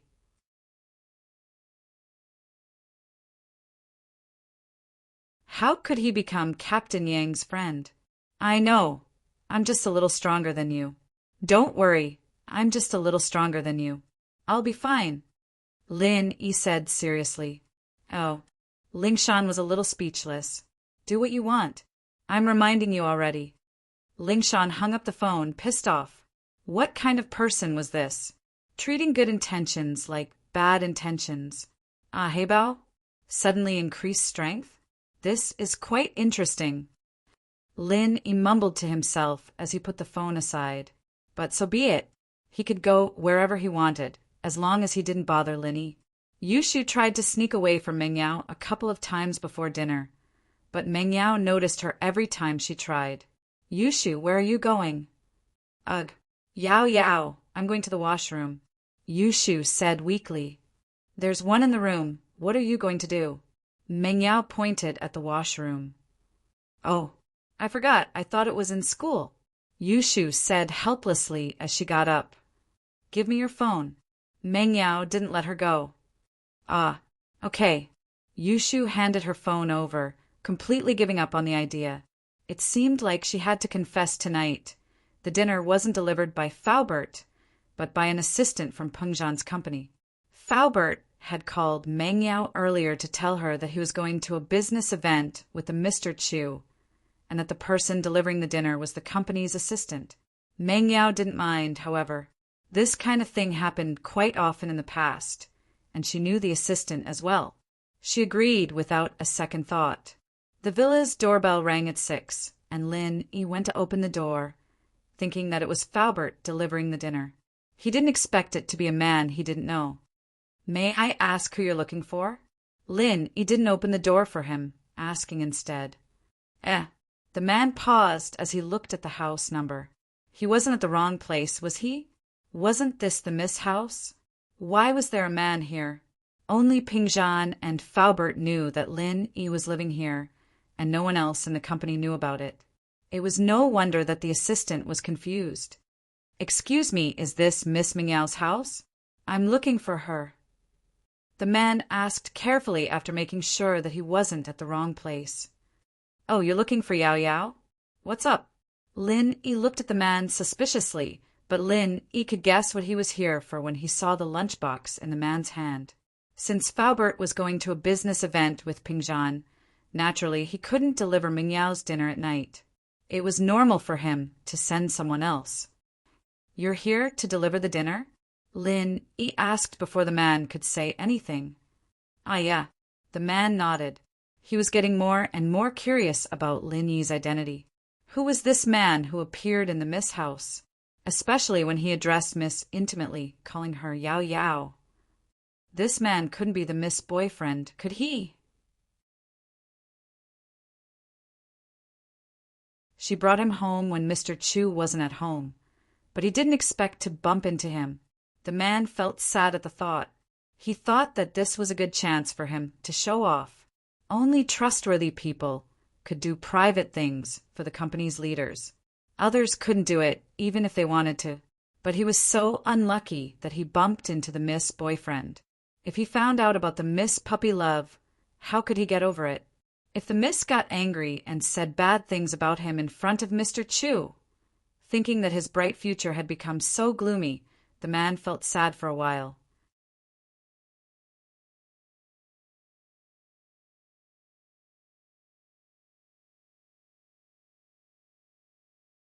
Chapter 209. Chapter 209. Cunning Shu. Do you have identification? Lin Yi had a guess as to why the man was here, but he still made sure to check it carefully.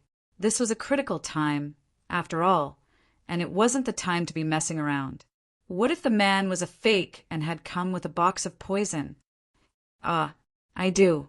The man wasn't expecting Lin Yi to be this careful. He reached for his employee card.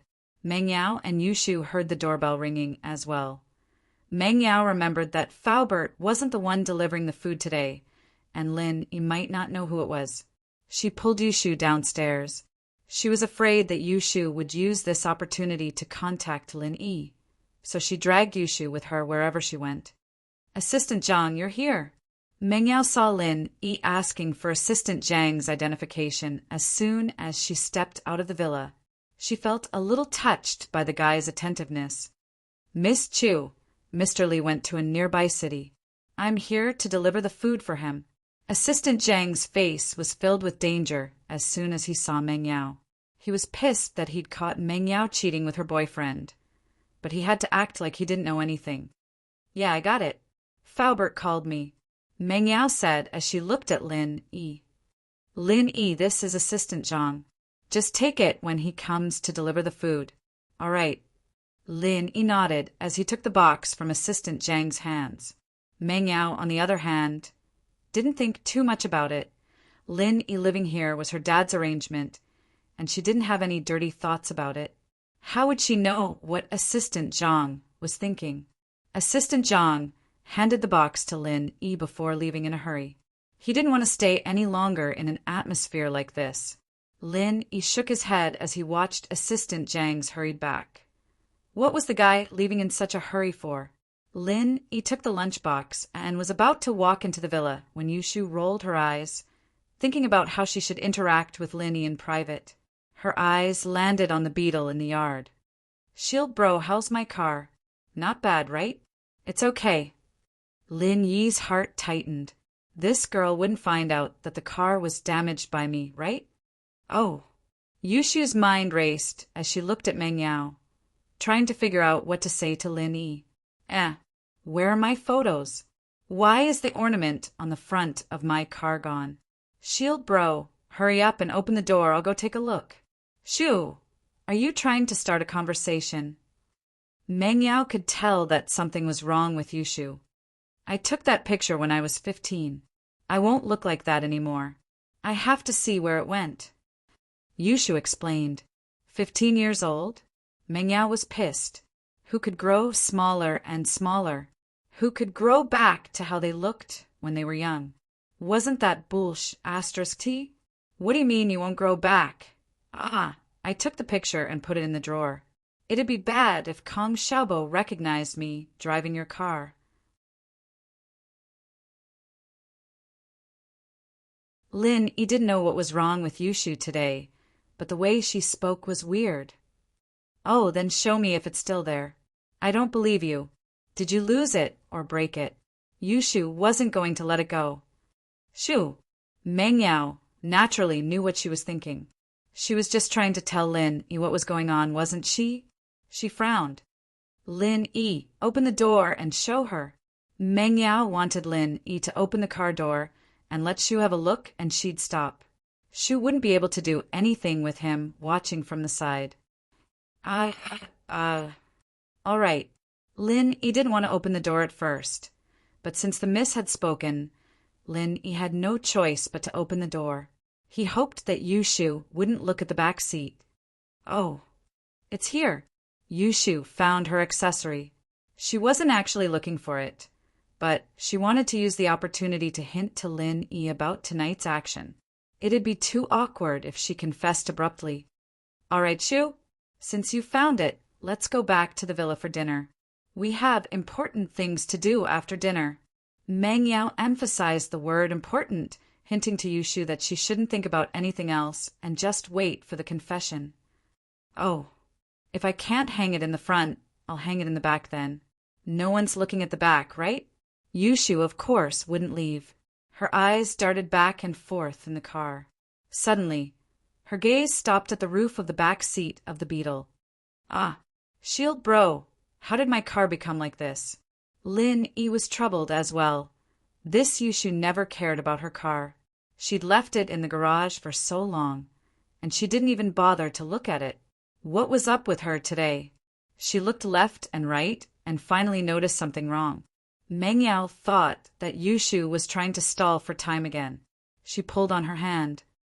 Shu, don't be so surprised. Let's go eat if there's nothing else. No. Yushu waved her hand. Yao, you didn't see it, but look here. And here it's all broken. Meng Yao frowned, thinking that Yushu was just messing around. Impatiently, she followed Yushu into the car. Lin Yi, what the hell are you doing? How did it turn into this? Ambushed. Lin Yi sweated. Ambushed? Someone got in the back seat and ambushed you? How did he get in? Did you let him in? Meng Yao didn't believe him. This car wasn't like a hatchback where you could get in through the back door. The beetle could only get in through the front seat. Shield bro, you have to take responsibility. Yushu didn't care about the car's condition at all. She just wanted to talk to Lin Yi. Yao Yao, you can go back first. I need to talk to Shield bro about how to compensate me. No, we can talk about it after dinner. The food's getting cold. Meng Yao rejected. I like cold food. It's harder for me to get esophageal cancer. Yushu wouldn't let go of such a rare opportunity. Then you talk to him. I'll watch from the side. Meng Yao couldn't let Yushu talk to Lin Yi alone. Oh, okay. Yushu pretended that there was nothing wrong with it. She turned to Lin Yi. Shield bro, you damaged my car. You have to give me an explanation, right?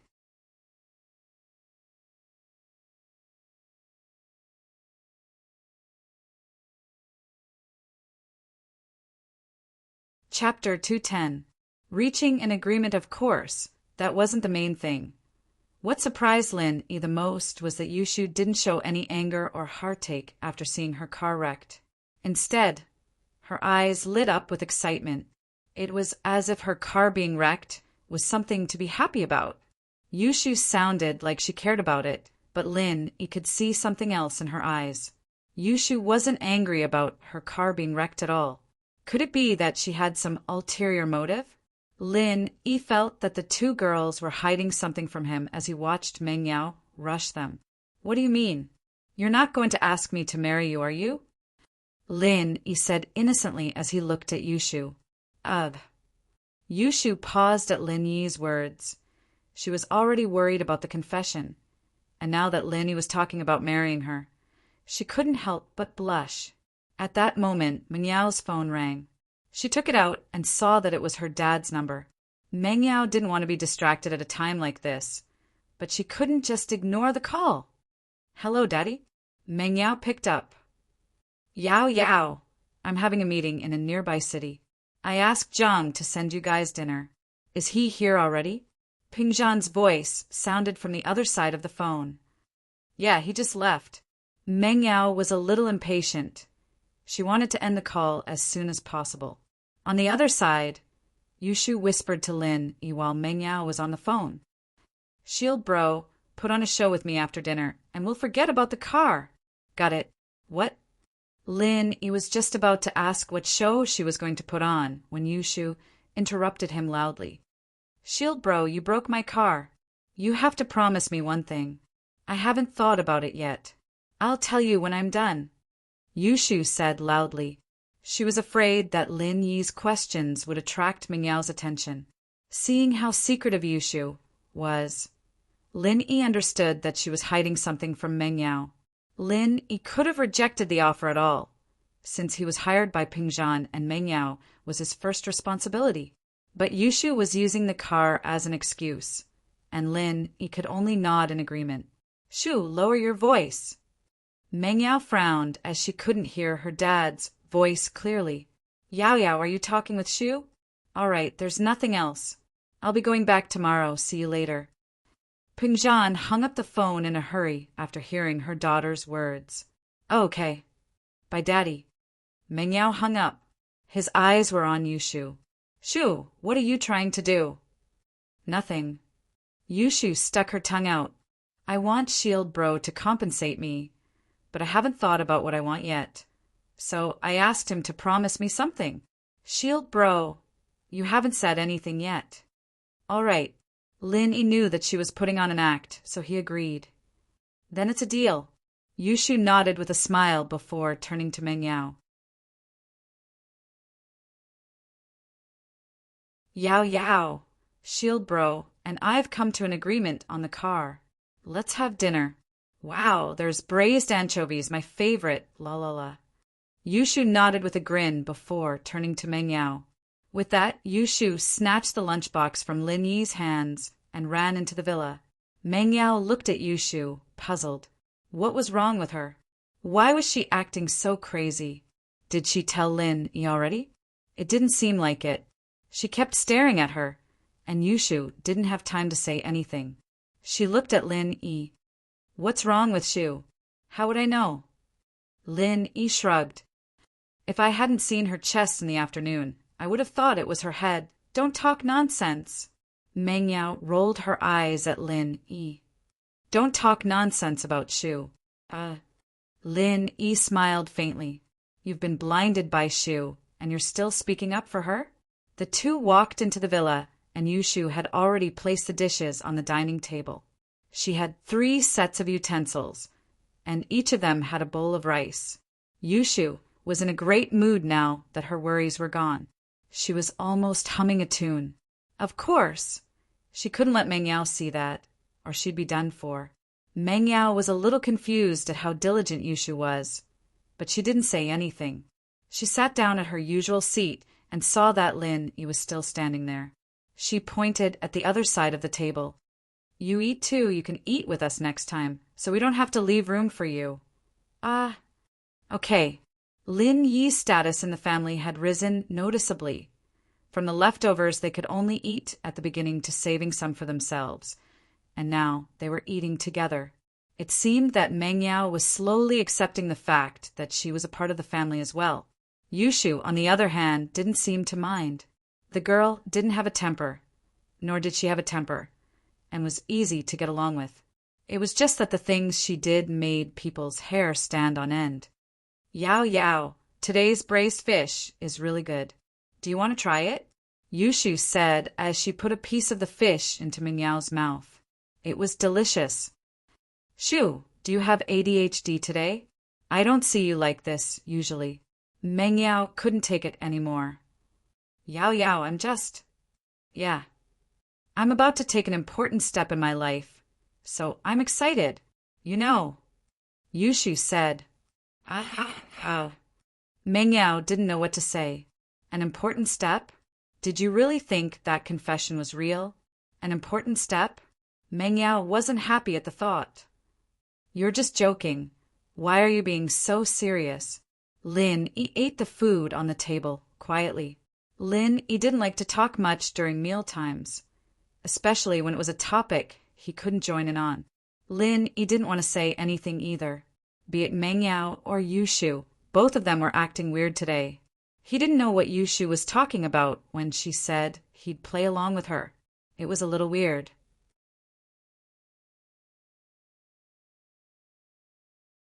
Meng Yao thought about how Yushu would embarrass herself later, and the shocked expression on Lin Yi's face after the confession. That bit of unhappiness in Meng Yao's heart vanished. It was time for Yushu to embarrass herself. The girl had been messing with her all these years, and she didn't even have the chance to do it. She was the sister, after all. For example, if Yushu wanted to eat grilled squid, she'd tell Pinliang that it was Meng Yao who wanted to eat it, and Pinliang would skip class and run a few miles to buy some grilled squid skewers, and Yushu would eat them happily. And if she wanted to hear firecrackers during New Year, she'd tell Pinliang that she wanted to hear it. Pinliang fell for it again.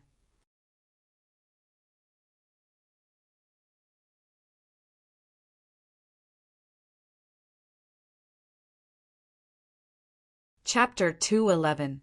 Shu's confession. In actuality, Meng Yao had accused Pinliang wrongly. Pinliang had fallen for Yushu's tricks a couple of times, and he'd guessed that Yushu was just messing with him. But it was better to be safe than sorry. What if it was really Meng Yao's request? What if that happened once? Wouldn't Pinliang cry tears of sorrow? And so, even if he knew that Yushu was lying to him, he had no choice but to do as she said. He was afraid that it really was Meng Yao's idea, and he'd regret it if he didn't do it. And so, Meng Yao was looking forward to Yushu's failure. She finished her dinner quickly, and Yushu was still chewing on the fish slowly, pulling out the bones one by one. She started to panic. Shu, why are you eating so slowly? Eating slowly is good for the body, after all. I don't have anything else to do anyway. So what's wrong with eating slowly? Yushu mumbled as she ate. Yao Yao, what's up? Meng Yao gritted her teeth. She wasn't the one who had anything to do, but she was the one who had something to do. Keep acting then. Let's see how long you can drag this out. Meng Yao watched as Yushu ate slowly, patting her tummy after a long while. I'm full. Yao Yao, you and Shield Bro are both done? You two are so in sync. Is that so? Meng Yao humphed lightly. Shu, didn't you tell me that you had something important to say to Lin Yi? Didn't you say that you were about to take an important step in your life? All right, can you tell me now? I want to hear what you have to say.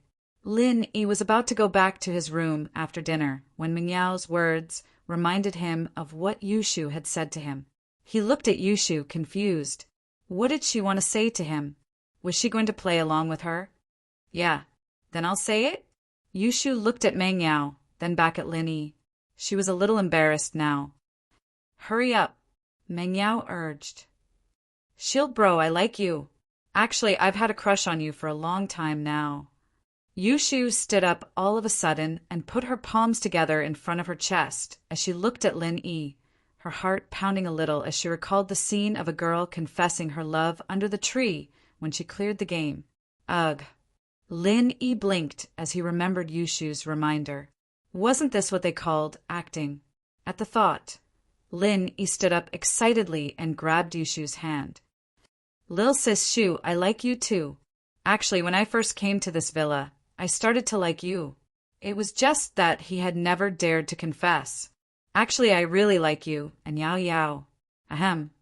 Meng Yao coughed twice as she listened to Lin Yi's words getting more and more unreliable, dragging her into the mess as well. She was getting more and more uncomfortable. What the hell was Lin Yi talking about? Accepted Yushu's confession? This guy can't be that shallow, right? Why did he accept Yushu's confession just like that?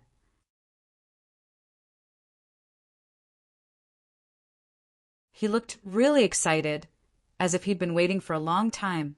She didn't know why, but Meng Yao was a little confused as she forced a smile. Shu, I didn't know you liked him. Yushu was a little dumbfounded.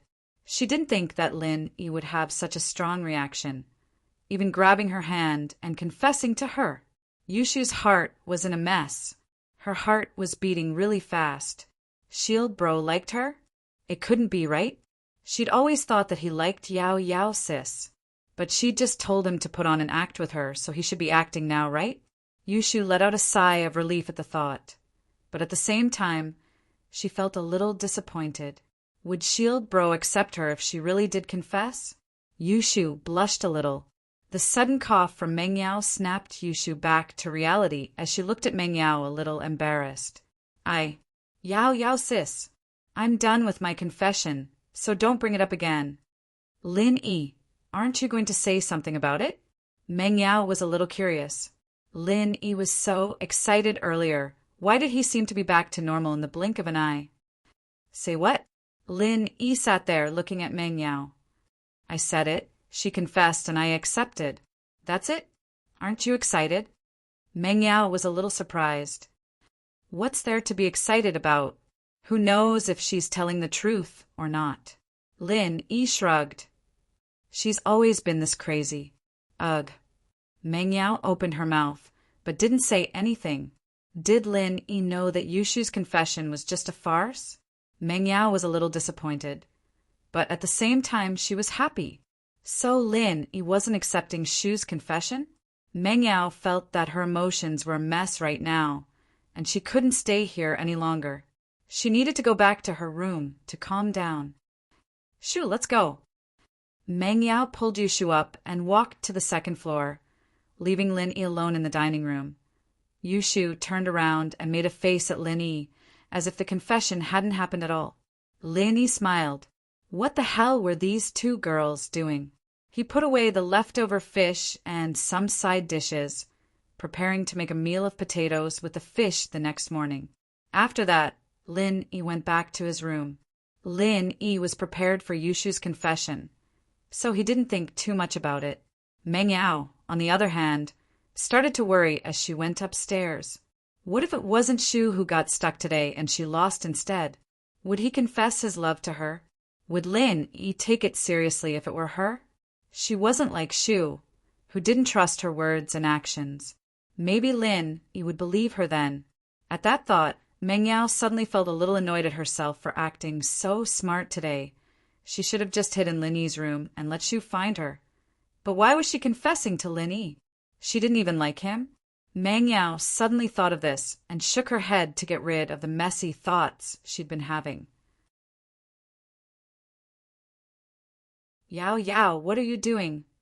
Yushu followed Meng Yao up to the second floor, confused by Meng Yao's reaction. Shu, why doesn't he believe your confession? Meng Yao didn't know what she was talking about. Her emotions were all over the place. Oh, maybe it's because people don't always believe my words. Yushu rubbed her head. Do I always do stupid things? Maybe. Meng Yao nodded. All right, Shu, I'm sorry I went overboard today. I shouldn't have forced you to confess to Lin Yi. It's not good for your reputation. Thank goodness, Lin, you didn't believe it. How else would you get a boyfriend?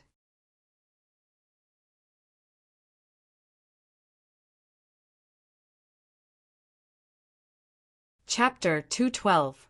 The ghost knocks on the window. Ugh. Meng Yao's words made Yushu a little embarrassed. Yao Yao, don't say that. I'm the one who suggested this bet. I can't just let it go, right? Plus, I actually told Shield Bro while you were on the phone. I asked him to act with me later. Wah. Meng Yao blinked. She hadn't expected Yushu to greet Lin Yi in the few seconds it took for her to pick up the phone. This guy. Could it be that the previous scene was just an act by the two of them? Meng Yao glared at Yushu. Shu. Oh. I admit my wrongdo, don't be mad, Yao Yao. Yushu jumped as she ran back to her room. Meng Yao didn't know whether to laugh or cry, but she didn't say anything else. Wasn't this a perfect ending already? She'd really gone a little overboard today. That night, Pin Liang was sitting in his room on the second floor of his villa, watching a horror movie on his computer with all his attention. Pin Liang was actually a very cowardly kid, wetting his bed when he was 8, not daring to sleep alone when he was 10, and not daring to go out alone when he was 12. It didn't fit with the domineering image he had at school. And so Pin Liang came up with a masterstroke. He'd hide in his room and watch horror movies in the dead of the night. He'd been scared shitless at first, but he'd slowly built up some courage now. At the very least, he was brave enough to sleep alone and go out at night. But Pin Liang was still a little scared when he watched horror movies. He didn't dare turn off the lights, always keeping the lights on. The movie he was watching today was about a kid who lived alone in a villa, and every night he would hear someone knocking on the window. Why was it so scary? Pin Liang shivered. His parents weren't home tonight, so it wouldn't be possible that something was knocking on his window, would it? Just as Pin Liang was concentrating on the movie, a black shadow leaped onto his window sill. Dang, dang, dang. Dang, dang, dang. A few knocks sounded on the window. Ah! Pin Liang cried out as he fell on his butt. Who? Who? Who are you? Dang, dang, dang. Dang, dang, dang. A few more knocking sounds could be heard. Pin Liang was a little scared, but he forced himself to look at the window. Was he really that unlucky? Did watching a movie attract something that shouldn't have come? Pin Liang let out a sigh of relief when he saw the person's face. He was puzzled at the same time. Why was he here? Pin Liang couldn't care less about his smelly pants as he ran to the window and opened it. Hey Bao Bro, why are you here? It was Hey Bao Bro, who'd escaped from the police car earlier today. He'd snuck into Pin Liang's room under the cover of the night, hoping to get some money for his escape and discuss revenge. Master Zhong, I beat up a couple of cops on the way to the detention center today. I ran out of the police car. Hey Bao jumped into the room, his agility shocking Pin Liang. Hey Bao Bro, how did you get up here? Pin Liang knew the structure of his villa very well. It was covered in mosaics, and there wasn't a single gap for his feet to land on. Climbing up was impossible, and jumping up was even more impossible. It was almost 10 meters tall. Was that a joke? I jumped up. Hey Bao said faintly. I'm no longer the old Hey Bao, Master Zhong. I'm a golden class, late, phase, peak now. Golden class, late phase peak? What kind of strength is that? Pin Liang wasn't very clear on the division of strength in Jianghu. Just a little stronger than normal special forces. He Bao said, "That song girl from the criminal police is only golden class, mid-phase." Oh, Pin Liang didn't understand. "He Bao bro, how did you get so strong all of a sudden?" He Bao bro had seemed really weak when he'd been beaten up by Lin Yi, but now, as he said, even Lingshan wasn't a match for He Bao bro, and judging from his agility, he didn't seem to be lying. Now that he thought about it, his strength must have increased all of a sudden. If only he'd been this strong when he was fighting Lin Yi. Pin Liang thought regretfully. Humph! In my early years, I once entered a mysterious Jianghu sect. Inside the sect, there was a very powerful martial arts secret manual, one of which relied on consuming one's lifespan to increase one's strength to the extreme. Black Leopard did not hide anything, but because I violated the sect rules, I was expelled from the sect. Before I left, I made a copy of the chapter on how to quickly increase one's strength. Pin Liang didn't understand, but nodded anyway. He wasn't an idiot. So this method of increasing strength or whatnot has a flaw, right? Yes, not only is there a flaw, but it's a big one. First, you'll have to sacrifice 5 years of your lifespan. Second, this speed increase only lasts about a month, after which you'll become a normal person, and your main meridians will be damaged. You won't be able to practice martial arts for the rest of your life, He Bao said. But compared to the punishment I'll have to face, this sacrifice is worth it. He Bao had run away because he knew that he'd committed a serious crime this time.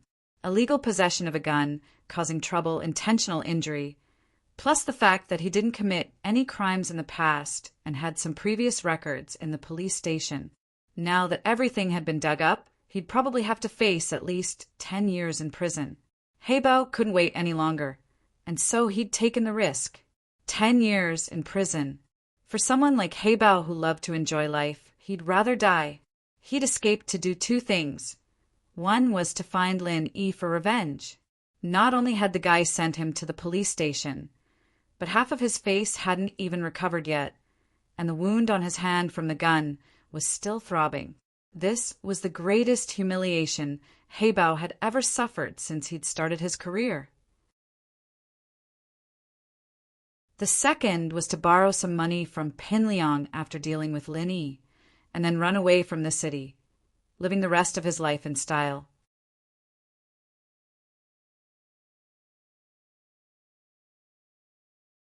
Chapter 213. He Bao's Revenge. Don't worry, Master Zhong. Every debt has its debtor. This has nothing to do with you. It's all that Lin Yi kid's fault. I'm here to make him disappear from the face of the earth, to vent my anger. He Bao saw through Pin Liang's worry and explained bitterly. But I'm penniless right now, so I'll need Master Zhong's full support for my finances. Pin Liang let out a sigh of relief at the words. As long as He Bao bro wasn't here to cause trouble, everything was fine. It was just money, wasn't it? Pin Liang had money, and He Bao bro was taking the fall for him, even helping him deal with Lin Yi. Pin Liang was over the moon. Don't worry, He Bao bro, money's not a problem. I'll talk to my dad and give you $1 million first, Pin Liang said. But we'll have to think about how to deal with Lin Yi. We can't do it in school. We'll have to find a different place. Thank you, Master Zhong. Pin Liang's generosity put He Bao at ease, giving him $1 million on his first try. It seemed like his trip here hadn't been in vain. House Zhong had treated him well, and it was worth it to take the fall for him. As for dealing with Lin Yi, he wasn't stupid enough to do it in public. He nodded. That's right, we'll have to think about it carefully, but not for too long. My strength will return to normal, and I won't be able to beat that kid. Don't worry, He Bao bro, it'll only be a few days. Pin Liang, on the other hand, wanted to kill Lin Yi as soon as possible. The more he looked at the guy, the angrier he got. How dare he kick him in the face in class, humiliating him. Pin Liang wouldn't be able to rest until he got his revenge. All right, I'll be leaving then. This is my number. With that, Heibao handed Pin Liang a piece of paper with his number on it. News of my escape will be released soon, and the police will definitely notice you then. I'm not afraid of anything. They can't catch me with my current strength. But don't drag you guys into it. All right, Heibao bro.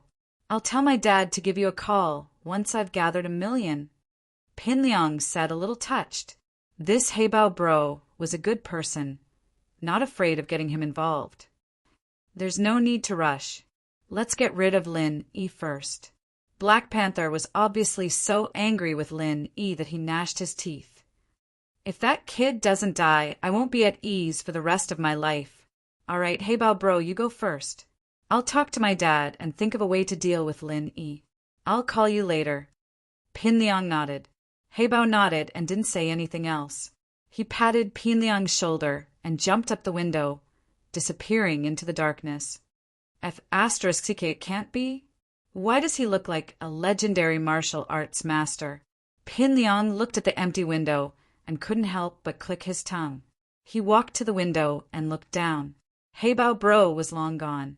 He must have left. If it weren't for the fact that he could see the scene clearly and the contact number Heibao bro gave him, Pin Liang would have thought that he was dreaming. After Heibao bro left, Pin Liang quickly took out his phone and dialed his father's number. After a while, the call finally connected. Sounds of noises came from the other end. Obviously, Zhong Fabai had a dinner party outside and was drinking. Pin Liang, what's up? Dad, it's urgent. Can you come back for a bit? Pin Liang subconsciously lowered his voice, even though he knew that no one was eavesdropping. What's up? I'm out with a client, and your mom's there too. We're old friends. It's not good for you to leave. Fabai said. It's really urgent. Dad, come back quickly. Pin Liang didn't want his father to be overheard, so he didn't want to believe it too much. Pin Liang, what's going on? Why are you so inconsiderate? Dad's really busy here. Fabai was a little displeased. What could possibly happen at this time of the night? Heibao bro broke out of prison. Pin Liang lowered his voice again. What did you say? Fabai paused. Wait for me, I'll be back soon. Fabai's heart tightened when he heard that Heibao bro had escaped. He couldn't be bothered with his client anymore. This was a big deal, and he might even drag his son into it. It wasn't easy for him to find a lawyer to meet with Heibao and ask him to take responsibility for everything. He'd reward Heibao heavily when he was released, but now that Heibao had escaped, things became complicated. He didn't want anything to go wrong. Zhong Fabai looked at his wife and said, Xiaohua, stay here and accompany your old friend. Something happened to Pin Liang. I have to hurry back. All right, hurry up and go. Fabai's wife, naturally, knew that something big must have happened if her husband left at this time. She didn't ask and only comforted him. Leave it to me, old friend. Everyone knows I can drink. Let's continue. Although the guests at the table were somewhat dissatisfied with Zhong Fabai's sudden departure, they could only nod in agreement when they heard Fabai's wife's words. Everyone was very familiar with each other, so it wasn't appropriate for them to say too much. Fabai came down from the bar and left the car to his wife.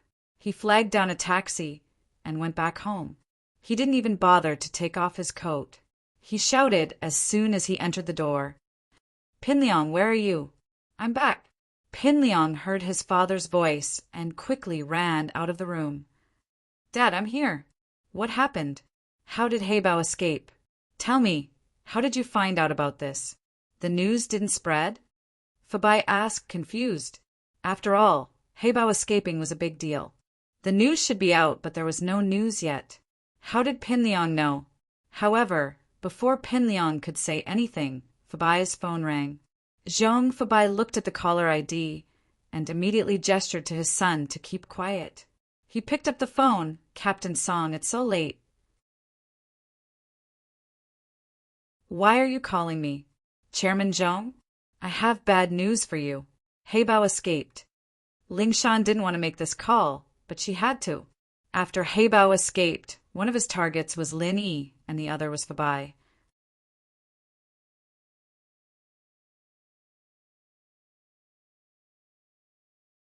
Chapter 214.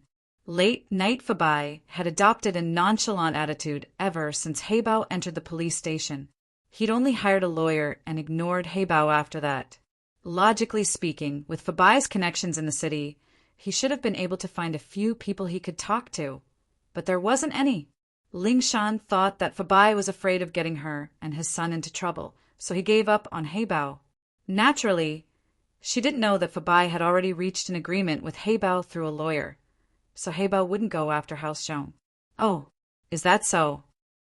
Fabai said faintly. "Captain Song, I'm not that close with Heibao. He's just the captain of the security team I hired. Now that he's been arrested, I hired a lawyer for him out of humanitarianism, so he has nothing to do with our company anymore." Ling Shan was a little annoyed at the words. The guy was trying to push the blame away. But would Heibao think the same way? Will he retaliate against you? "Mr. Zhong, I have to remind you that Heibao might come after you for revenge," Ling Shan said faintly, holding back her anger. "Revenge? Why would he do that? I give him a salary every month and a bonus." Fabai smiled. "Captain Song, you're worrying too much, aren't you? But thanks for the reminder, I'll be careful. You know why, of course. I don't need to explain." Ling Shan smiled coldly. "It's best if you hire a bodyguard to protect your son 24/7. Contact me if you need help from the police." Ling Shan didn't like Fabai, but she still had to remind him to be careful as a police officer. "Oh, I will, don't worry," Fabai said. "I'll contact you guys as soon as I get news of Heibao." Fabai's face turned serious as he hung up. "Pin Liang, how did you know Heibao escaped?" The police had just called him, and his son already knew about Heibao's escape. His son's information network. "Dad, I saw Heibao, bro. He was here just now." Pin Liang said. "He's here? What's he doing here? Did he threaten you?" Fabai's face was even scarier than before. He was just dealing with Ling Shan, trying to clear his name, but he still remembered Ling Shan's words. Heibao really might take revenge on his son. "Dad, don't worry. Brother Heibao isn't that kind of person," Pin Liang said. "He won't do anything to us. He's after Lin Yi, not me." "Oh, how did you know? Did he tell you that?" Zhong Fabai paused. "Pin Liang, tell me what's going on."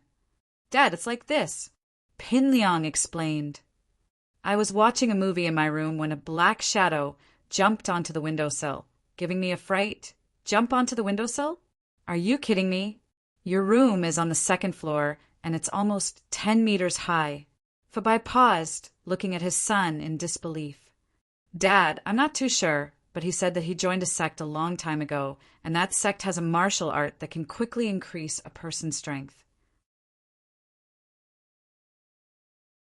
At the cost of 5 years of lifespan, he can increase his strength to golden class late phase peak in a month." Pin Liang said. "What, golden class late phase peak?" Pin Liang didn't know what this meant, but Fabai knew. He'd been in the world of martial arts for a long time, and naturally he knew what this meant, not to mention the late phase of the golden class. Among his friends, there was only one master who had just reached the early phase of the golden class, and this person was only on the same level as him. He didn't work for him, and he could only look for him when he was in trouble. This person could already be said to be invincible in the city. Then what kind of existence would a peak, late, phase, golden class be? Heibao had reached this level. It was only a month, but it wasn't easy at all. Yes, that's what he said. Pin Liang nodded. "Dad, is this golden class late phase peak strong?" "Very strong. Unimaginably strong." "What else did he say to you?"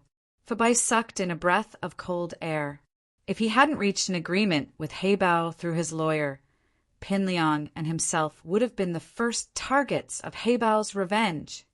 He said that he's looking for Lin Yi for revenge, and after that he needs money to escape. "I've already agreed to it." Pin Liang said, "Dad, I said that I can give him 1 million for the first transaction. You won't blame me for acting on my own, right? You did well." Fabai said, 1 million is nothing to us. Just give it to him. If he wants to escape, give him 2 million too. As for him, looking for Lin Yi for revenge. You don't have to get involved. Dad, I hate that Lin Yi too. You don't know how arrogant that kid is. I was in class, talking to Meng Yao at noon, but Lin Yi thought that I was blocking his way, so he kicked me and sent me sprawling on the ground. I'm still hurting from the fall. Pin Liang added fuel to the fire. This kid is an obstacle to my pursuit of Meng Yao, and I have to get rid of him. Oh, if that's the case, then don't get involved in the open. Just give Heibao some pointers in the dark. Fabai nodded. Pin Liang, you're all grown up now. From what you just did, I won't say much. Just do what you think is right. Thanks, Dad. Pin Liang nodded. Right, Dad, I've already given Naipeo the 700,000. Yes, this person will be yours in the future. 700,000 for a loyal follower is worth it, Fabai said without hesitation. That night, Pin Liang started thinking about how to deal with Lin Yi. He'd wanted to get rid of Lin Yi at first, wishing that Lin Yi would get run over by a car in the morning. But now, after seeing Heibao Bro's amazing martial arts and hearing his father's praise of a golden class late phase peak master, his heart started beating faster. The thought of killing Lin Yi became even crazier. He couldn't let Lin Yi die just like that. He had to make him suffer before he died. Otherwise, the hatred in his heart would never be appeased. This guy had humiliated him, and his reputation in the school had plummeted. The third brother of the Big Four used to be so powerful, but now he was being laughed at behind his back.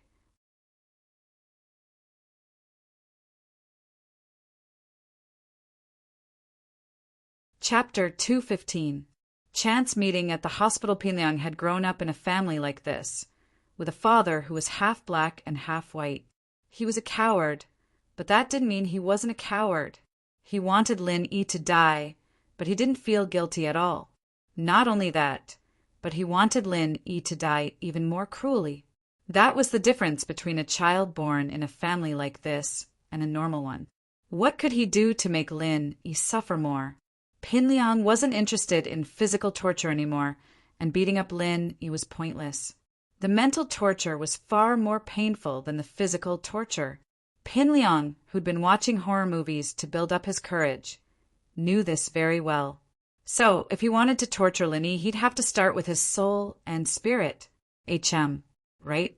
Pin Liang remembered that Zhou Ruoming had talked to him about Tang Yin. If Tang Yin was harmed by Zhou Ruoming, and Lin Yi watched her before he died, he wouldn't be able to rest in peace. Pin Liang couldn't help but laugh out loud at the thought. He really was a genius, coming up with such a despicable plan. Lin Yi would probably feel great if he saw his beloved woman get harmed by Zhou Ruoming, and then get beaten to death by Heibao Bro without being able to do anything about it. He'd probably turn into a vengeful spirit from a horror movie. Pin Liang decided that he'd go talk to Zhou Ruoming on Monday morning. Of course, he couldn't tell him that he was the one who killed Lin Yi. He could only say that he could help. On Sunday morning, Lin Yi was woken up by Kong Xiaobo's call. Boss, I want to go to the hospital to see Fun. Do you want to come? Kong Xiaobo hadn't slept well the night before. He was suffering from insomnia again. The reason why he couldn't sleep was because he could go to Tang Yan's house to eat barbecue. It was enough for him to brag about. But now, Kong Xiaobo had forgotten about this capital to brag about. All his attention was placed on Xiao Fun. Last night, it was the first time Kong Xiaobo couldn't sleep because of a girl. He sympathized with Xiao Fun, but he also hated his second cousin, Kong Mingming. A good girl had become like this because of him, but he didn't care and didn't even appear again. Xiao Fun's family was already very poor, and Xiao Fun's illness was even worse. This made Kong Xiaobo very angry. He wanted to call his second cousin several times to question him, but he held back. After all, he only listened to Tang Yan's side of the story. Although he was leaning towards Tang Yin, he still needed to ask Xiaofan to know the details. Moreover, when two people were in a relationship, it was hard to say who was right or wrong if one of them had a change of heart. It was just that if Kong Mingming was so heartless, he wouldn't be human. Do you want me to drive you there, or do you want me to go with you?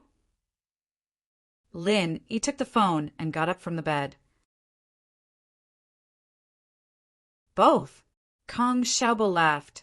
Boss, first, I want to get a ride with you. Second, if you don't go with me, it would be a bit abrupt for me to go alone. With your relationship with Tang Yin, it's normal for you to visit her friend. What relationship do I have with Tang Yin? Lin Yi smiled bitterly. We don't have a relationship yet. It doesn't matter if you have a relationship or not. You and her are much closer than me and Xiaofan. If you don't go, it won't be good for me to go. Kong Xiaobo said, Boss, please take care of your younger brother's love. Since I have decided, I will go forward bravely. I won't back down. Okay, then wait for me at the place yesterday. I will pack up and go there in about an hour, Lin Yi said. Xiaobo was Lin Yi's only brother in school. Naturally, he'd support him. Xiaobo was a good guy and he was loyal as well. Lin Yi would help Xiaobo if he could in something harmless like this. Lin Yi put down the phone and put on his clothes. He looked at the time. It was only 7-something. This Kong Xiaobo was really early. Ever since Lin Yi was able to communicate with Jiao Lao in his sleep, he was very happy. This old man knew a lot of things. It seemed like he was omnipotent. He went to the kitchen first and used the leftover anchovies from yesterday. Lin Yi cut a few potatoes and put them into the electric pressure cooker together. There was an advantage to stewing potatoes in the electric pressure cooker. It was a short stew time. Meng Yao's kitchen had all kinds of cooking utensils. It was just that most of them were unused. Although the pot was placed in a box on a cabinet, there was still an instruction manual inside. The electric pressure cooker had a timer function, so Lin Yi didn't need to set anything manually. He left a note for Meng Yao and Yushu, telling them to eat when they woke up. He had something to do. After that, Lin Yi left the villa. The matter of Yushu's car being smashed up was already over, and Lin Yi didn't bother calling Li Fu to fix it. He'd leave it at that for now, since it wouldn't affect his usage. Kong Xiaobo was already waiting at the Ningshi Road bus stop.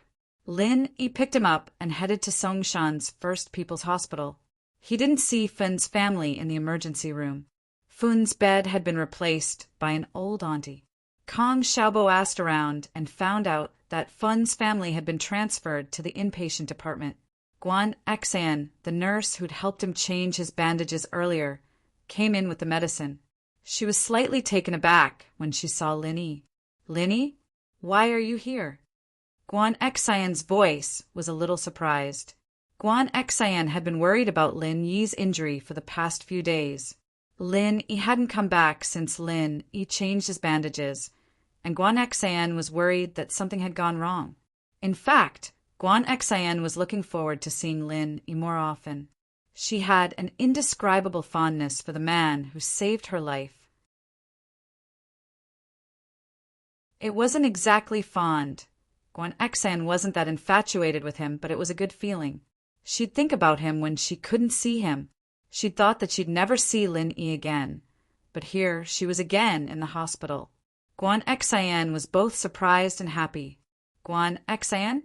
Haha, I have a friend in the hospital, so I came to see her.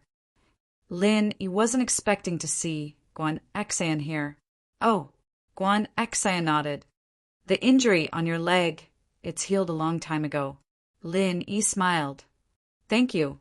Guan Xan wanted to say something else, but one of the doctors in the room called her over to change the bandages. Guan Xan had no choice but to apologize to Lin Yi and leave reluctantly. She wanted to ask for Lin Yi's number, but couldn't bring herself to do so. She was a girl after all, and it wasn't right for her to ask for a man's number.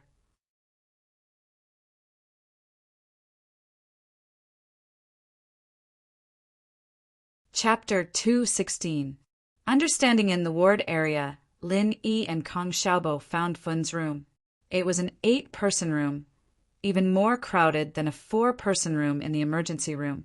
Adding in the family members, the room was very crowded and the air was very turbid. Kong Xiaobo frowned. This kind of environment wasn't good for Fin's illness at all. She needed to rest, and this noisy room wasn't good at all. But thinking about Fin's family, Kong Xiaobo could only sigh. His family wasn't that well off either, or he could have used the money to transfer Fin to a better room. Lin Yi naturally noticed the expression on Kong Xiaobo's face. He smiled and patted his shoulder. The deposit I paid should be enough for her to transfer to a better room. As for Qin Tian's money, Lin Yi didn't mind it at all. What's more, he wasn't spending it on someone else, but on his future sister-in-law. Naturally, Lin Yi wouldn't feel bad about it. But, boss, this money… Kong Xiaobo hesitated. After all, Lin Yi was loaning the money to Fin's family. Lin Yi wasn't himself, and he wouldn't get anything in return if he spent it on Fin. Ha! Just treat it as spending it on you. You don't have to pay it back, Lin Yi smiled. Thanks. Kong Xiaobo nodded. He knew that Lin Yi wasn't joking, and so Kong Xiaobo didn't hesitate. He wouldn't regret following a boss like this for the rest of his life. Kong Xiaobo quickly walked to Fin's bed. Fin had already woken up, and her face had regained some color. Tang Yin and Lu Xinwen were there, talking to her. Hui Ping, on the other hand, was peeling an apple for Fin. Auntie Song. Kong Xiaobo was a little embarrassed. After all, he wasn't familiar with her. He saved Fin yesterday and came to the hospital with her, but it didn't seem like a good thing if he came today. Oh, Xiaobo is here. Hui Ping evidently had a good impression of Kong Xiaobo. She stood up with a smile and handed the apple to Kong Xiaobo. Here, have an apple. No, Auntie, give it to Fin. I can eat anywhere. She needs nutrition. Kong Xiaobo quickly declined. Fin blushed when she saw Kong Xiaobo. When she woke up today, Tang Yin and Lu Xinwen told her about Kong Xiaobo. She also knew about what happened yesterday. Kong Xiaobo saved her, but she mistook Kong Xiaobo for Kong Mingming. Thank you for yesterday, Kong Xiaobo. Fin sat up a little embarrassedly and greeted Xiaobo with a blushing face. Her voice was very melodious. Ah, you're welcome, hee. It was Kong Xiaobo's first time seeing a normal Fin. He was so excited that he danced when he heard her talking to him. Also, yesterday in the hospital, I'm sorry I mistook you for him. Although Fin didn't want to talk about it, she still had to apologize to Kong Xiaobo. In reality, Fin knew that Kong Xiaoming would never change his mind. It was just that sometimes she just had to live in an illusion. It's fine. Haha. Kong Xiaobo waved his hand. It's fine as long as you're fine. Oh, right. I've talked to the boss to transfer you to a better ward. Ah. Fin was surprised. She heard from Tang Yin that Kong Xiaobo seemed to be interested in her, but Fin didn't think much about it. After all, she was a disabled person and had schizophrenia. How could a young man like Kong Xiaobo like her? But after hearing what Kong Xiaobo said, she couldn't help but believe Tang Yin's words. If Kong Xiaobo didn't have any feelings for her, why would he come to the hospital the next day and transfer her to a ward? Hui Ping also saw through Kong Xiaobo's thoughts. She was also confused. If her daughter wasn't in this accident, she would be a flower in the slums. Although she wasn't as pretty as Tang Yin, she was still outstanding. But now, what did Kong Xiaobo like about her daughter? Hui Ping was a little confused. Her family didn't have anything to covet, but her daughter was in this situation. This is my boss's idea. It's fine, my boss's family is rich. He doesn't lack this little bit. Kong Xiaobo played dumb and pushed this matter to Lin Yi. Lin Yi was speechless. His family was rich? The 2 girls in his family were quite rich. But he, Fin, you and Tang Yin are best friends. My boss and Tang Yin. Kong Xiaobo smiled ambiguously. Lin Yi really wanted to kick this bastard in front of him to death. How could he talk about his boss behind his back to pick up girls?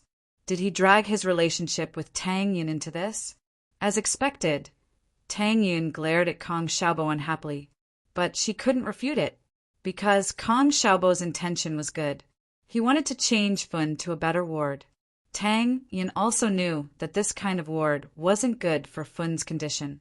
If she denied Kong Xiaobo's words, wouldn't it mean that Fun would continue to stay here? Tang Yin thought about it. Since Lin Yi was rich, it was fine for him to spend a little. What did it have to do with her? He was paying for his lackey to pick up girls. Tang Yin felt a bit better when she thought about it. Xiao Fun looked at Tang Yin in confusion. Seeing that Tang Yin didn't speak, she looked at Lu Xinwen. Lu Xinwen secretly nodded at Xiao Fun. Xiao Fun was confused. Tang Yin was in love. Was it Kong Xiaobo's boss in front of her? But there were many people in the ward. Her mother was also here. Fun didn't want to ask for details. She believed Kong Xiaobo's words. Auntie Song, don't worry. My boss will pay for it. Let's help Fun change to another ward. Kong Xiaobo passionately wanted to find a doctor. Lin Yi understood Kong Xiaobo's eagerness to show off. After all, she was the first girl that he fell for. He wanted to show off. So, towards Kong Xiaobo's words, Lin Yi laughed it off. He waved at Tang Yin, and Tang Yin raised her head in confusion, pointing at herself with her finger. Was he calling her? Lin Yi nodded. Tang Yin stood up unwillingly and walked towards Lin Yi. What is it? In order to chase Fun, Kong Xiaobo needs a reason to get close to her. So he used us. Lin Yi explained. Do you understand? Oh, Tang Yin nodded unhappily, but didn't refute. Then don't take it seriously.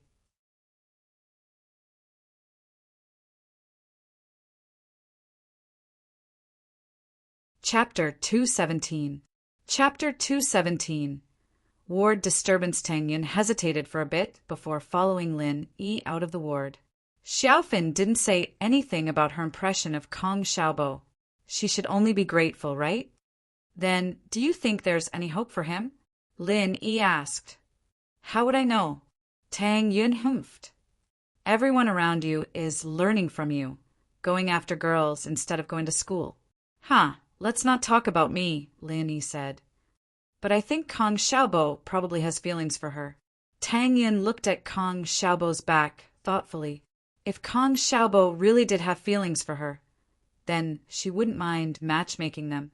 After all, if Xiaofan could accept Kong Xiaobo, then she would be able to walk out of the shadow.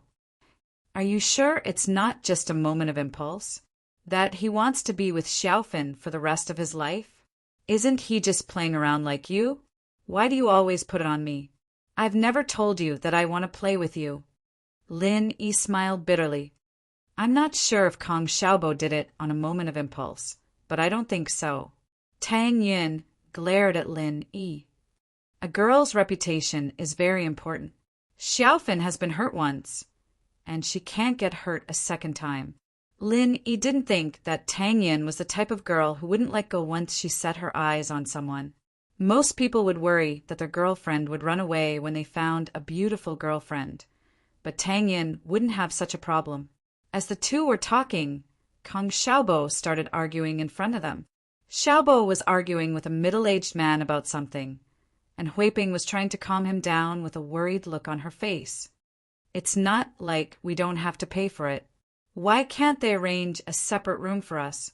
Xiaobo was getting really pissed off, and he brought Huiping over to the dean excitedly to ask for a private room, only to be rebuffed by the dean's no. Just as he walked out of the chief's office, a doctor in a white coat led a patient's family member into the chief's office. The doctor smiled and told the chief that the patient was his buddy. He asked the chief to arrange a high-class ward for him.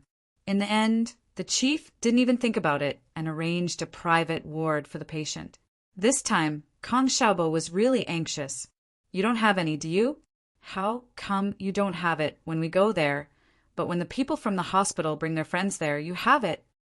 It's just a high-class ward to take care of the people inside, the director of the inpatient department explained faintly. It seemed that he did not want to talk nonsense with Kong Xiaobo. Is there a first-come, first-served rule? It's not like we don't want to spend money. Why don't you give it to us? Does that mean the insiders get priority? Xiaobo was getting more and more indignant. Don't make a fuss here if you don't have what it takes. My husband's classmate is the chief physician here. You don't have any connections, and you still want a private ward? Go to hell. A woman with heavy makeup next to the doctor's buddy looked at Kong Xiaobo with disdain. Look at your stupid face. Stop embarrassing yourself. You, Kong Xiaobo was anxious. Who are you calling stupid? What's wrong with that? I can tell that you're a country bumpkin with some money. Look at your mom's clothes. She looks like a country bumpkin coming to the city. The man was a bit annoyed when he saw Kong Xiaobo yelling at his woman. He glared at Kong Xiaobo and Huiping. He thought that Huiping was Kong Xiaobo's mother. Uft! The man spat in disdain. Coincidentally, it landed on Kong Xiaobo's shoes. The man didn't expect his spit to land so accurately. He was slightly stunned. You, clean it for me. Kong Xiaobo had been hanging out with Lin Yi for the past few days. He was full of manliness. Come on, kid. Stop it. The man pulled out 100 kwai from his bag and shoved it into Xiaobo's hand. Go find a place to clean your shoes. I'm telling you, money isn't the only thing you can do these days. You need connections too. You need to learn more. With that, the man pulled the woman away quickly, afraid that Xiaobo would keep looking for trouble. He then followed his doctor buddy to the hospital to handle the paperwork. The man was Zhao Guangdong. He was here to find a private ward for his boss. Speaking of which, his boss didn't have any major problems. It was just that his blood pressure was a bit high these few days. He came to the hospital for an intravenous drip. In fact, he didn't need a private ward at all. However, to show that he had connections, Zhao Guangdong found his buddy, who was a chief physician here, to help him get a private ward. Kong Xiaobo looked at Zhao Guangdong's back. He threw the 100 yuan in his hand on the ground and clenched his fists. His eyes were bloodshot. He was so angry that he panted heavily. Lin Yi walked over and picked up the 100 yuan from the ground. He stuffed it into Kong Xiaobo's hand. You still have to take the money. Don't go against money. Boss, I want to beat him up. Kong Xiaobo knew that Lin Yi meant well. Now that Xiaofin was in the hospital, it was good to get as much money as possible. However, he couldn't bring himself to do it before. Now that Lin Yi handed him the money, Kong Xiaobo took it. Xiaobo, we don't want the private ward anymore. Don't get into a fight with him. That room is not bad. Song Huiping was afraid that Kong Xiaobo would cause trouble. Tang Yin glanced at Lin Yi. She wanted him to persuade Kong Xiaobo. Tang Yin understood Kong Xiaobo's feelings. She saw the scene just now. She knew the fickleness of human nature. She went to the factory to ask for her father's medical fees. It was also very difficult. In the end, she was kicked out. If they had connections, they could get the medical fees with just a word. The injury wasn't serious at all. It was far worse than her father's injury. Sometimes, beating people up isn't the only way to solve a problem. Lin Yi patted Kong Xiaobo's shoulder. You have to use different methods to deal with different people. Wait for me. They will move out the same way they moved in. Lin Yi finished speaking and walked to the director's office. The director had already returned when Kong Xiaobo and Zhao Guangdong were arguing. He was about to ask Lin Yi what he wanted when he saw Kong Xiaobo and the others behind him. The director's face darkened immediately. Didn't I tell you that there are no more private rooms? Why are you still here? Are you sure that there is only one vacant VIP room? You gave it to those people just now. Lin Yi ignored the director's words and asked directly. Yes. You can leave now. The director waved his hand impatiently. Then ask them to give it out, Lin Yi said indifferently. Huh. The director heard Lin Yi's words and couldn't help but laugh. Who do you think you are? You think you can give it out just because you say so? Are you the director? I still have things to do. If you are here to cause trouble, then I will call the security.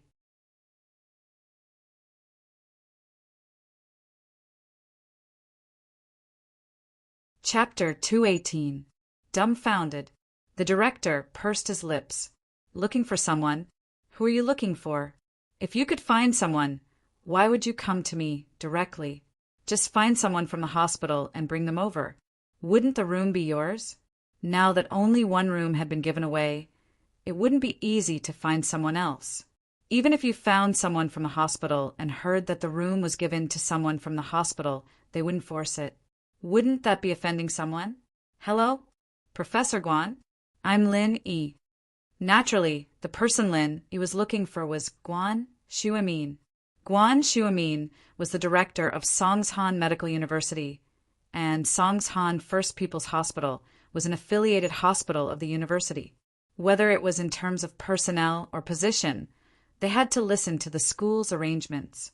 This was what Lin Yi had learned from his conversation with Guan Xuemin the other day. Who was Guan Xuemin? He was the director of the TCM school, and the hospital's TCM department was under his control. Even if the inpatient department wasn't under his control, he only needed to call the director of the hospital and ask for a room. Oh, Mr. Lin, what brings you to this old man again? Guan Xuemin was delighted to hear Lin Yi's voice. Lin Yi had called yesterday, and now he was calling again today.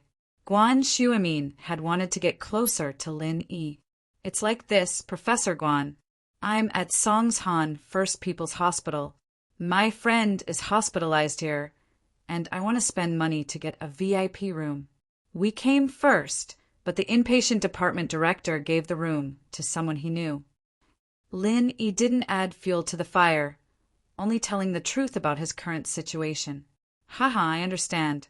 I'll call old Qin, the director of the hospital. I'll get back to you in a bit.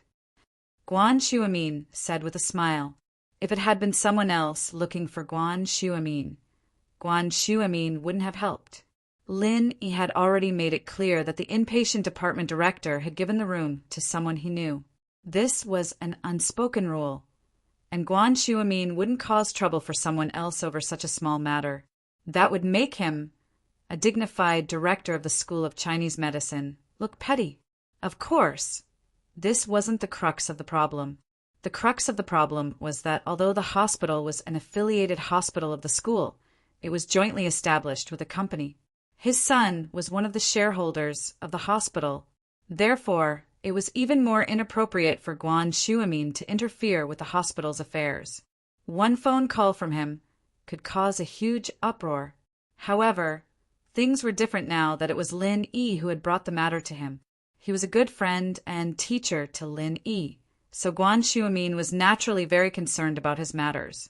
After hanging up Lin Yi's call, he called Lao Qin, the director of the hospital. The inpatient department's director was sneering as he watched Lin Yi make the call. However, when he heard Lin Yi mention the words Professor Guan, he was slightly stunned. Just as he was wondering who this Professor Guan was, he suddenly broke out in a cold sweat. Who else could be Professor Guan who was related to the hospital? Isn't that Guan Xuemin, the dean of the School of Chinese Medicine? Thinking of this, the inpatient department's expression suddenly froze. Who was Guan Xuemin? Even the dean of the hospital respected him. Moreover, Guan Xuemin's son was a shareholder of the hospital. Wasn't it a piece of cake for him to punish a small inpatient department's director? The crux of the problem was that he was wrongly accused. The reason why he didn't reserve a ward for Kong Xiaobo was that the doctor had called him in advance and asked him to reserve a ward for him. It was just that Kong Xiaobo came before the doctor came. If it was really first come, first served, then it was the doctor who had called first. However, it was also his fault that he didn't explain it clearly to Kong Xiaobo. If he had explained it properly, things wouldn't have turned out this way, right? Thinking of this, the inpatient department's director hurriedly stood up and explained a little awkwardly, "Young man, there's no need to trouble Director Guan. Actually, I have to explain this matter. The doctor who came to ask for a ward wasn't first come, first served. He had already called me in advance, so I reserved the ward for him and told the young man that there was no ward available. Do you think that I will believe what you said now?" Lin Yi didn't care whether what he said was true or not, and he wasn't in the mood to listen to his explanation. Even if what he said was true, then what had he been doing before? The inpatient department's director was suddenly speechless. He blushed and wanted to say something, but the phone on the table rang shrilly. The inpatient department's director was shocked. He hurriedly ran over and humbly picked up the phone. He had already guessed who was calling. As expected, after seeing the caller ID, the inpatient department's director became even more humble. Director Chin. Are you looking for me? However, before the inpatient department's director could finish his words, a roar came from the other end of the phone. The inpatient department's director hurriedly said, "Yes." Before he could explain, the other end of the phone had already hung up. The inpatient department's director put down the phone gloomily. When he turned around to face Lin Yi, his face was filled with a brighter smile than before. "Young man, I'm so sorry. I'll ask them to give up the ward right now." The inpatient department's director had already made a decision. It was fine if he offended the doctor, but if he offended Guan Shuamin and Director Chin, he wouldn't be able to stay in this hospital any longer. He regretted looking down on Guan Shuamin, but there was nothing he could do. Standing beside Lin Yi, Kong Xiaobo felt more and more refreshed. His anger just now was released in an instant. He sneered at the inpatient department's director, who had a flattering smile on his face. Seeing Kong Xiaobo smile, the inpatient department's director felt both embarrassed and indignant. "You're acting like a pig to eat a tiger, aren't you? Do you have fun acting like a pig? Your friend knows Guan Shuamin, and you're still begging me for a VIP ward? Isn't that something that can be settled with a phone call?" But thinking was just thinking. He still put on a flattering smile. "Please come with me. I'll go arrange the rooms right now." Tang Yin looked at Lin Yi deeply. This man seemed to be able to solve all kinds of problems, no matter where he went. Sometimes he used violence, sometimes he used connections. Tang Yin shook her head and massaged her temples, trying to calm herself down. She didn't want to think about Lin Yi anymore. After leaving the inpatient department's room, Lin Yi was surprised to see Guan Xian looking around. Lin Yi was a little surprised as he waved at her. "Guan Xian, over here." You're tuning in to the Thunder Spear YouTube channel. Don't forget to subscribe and join us on this journey to catch the most captivating stories.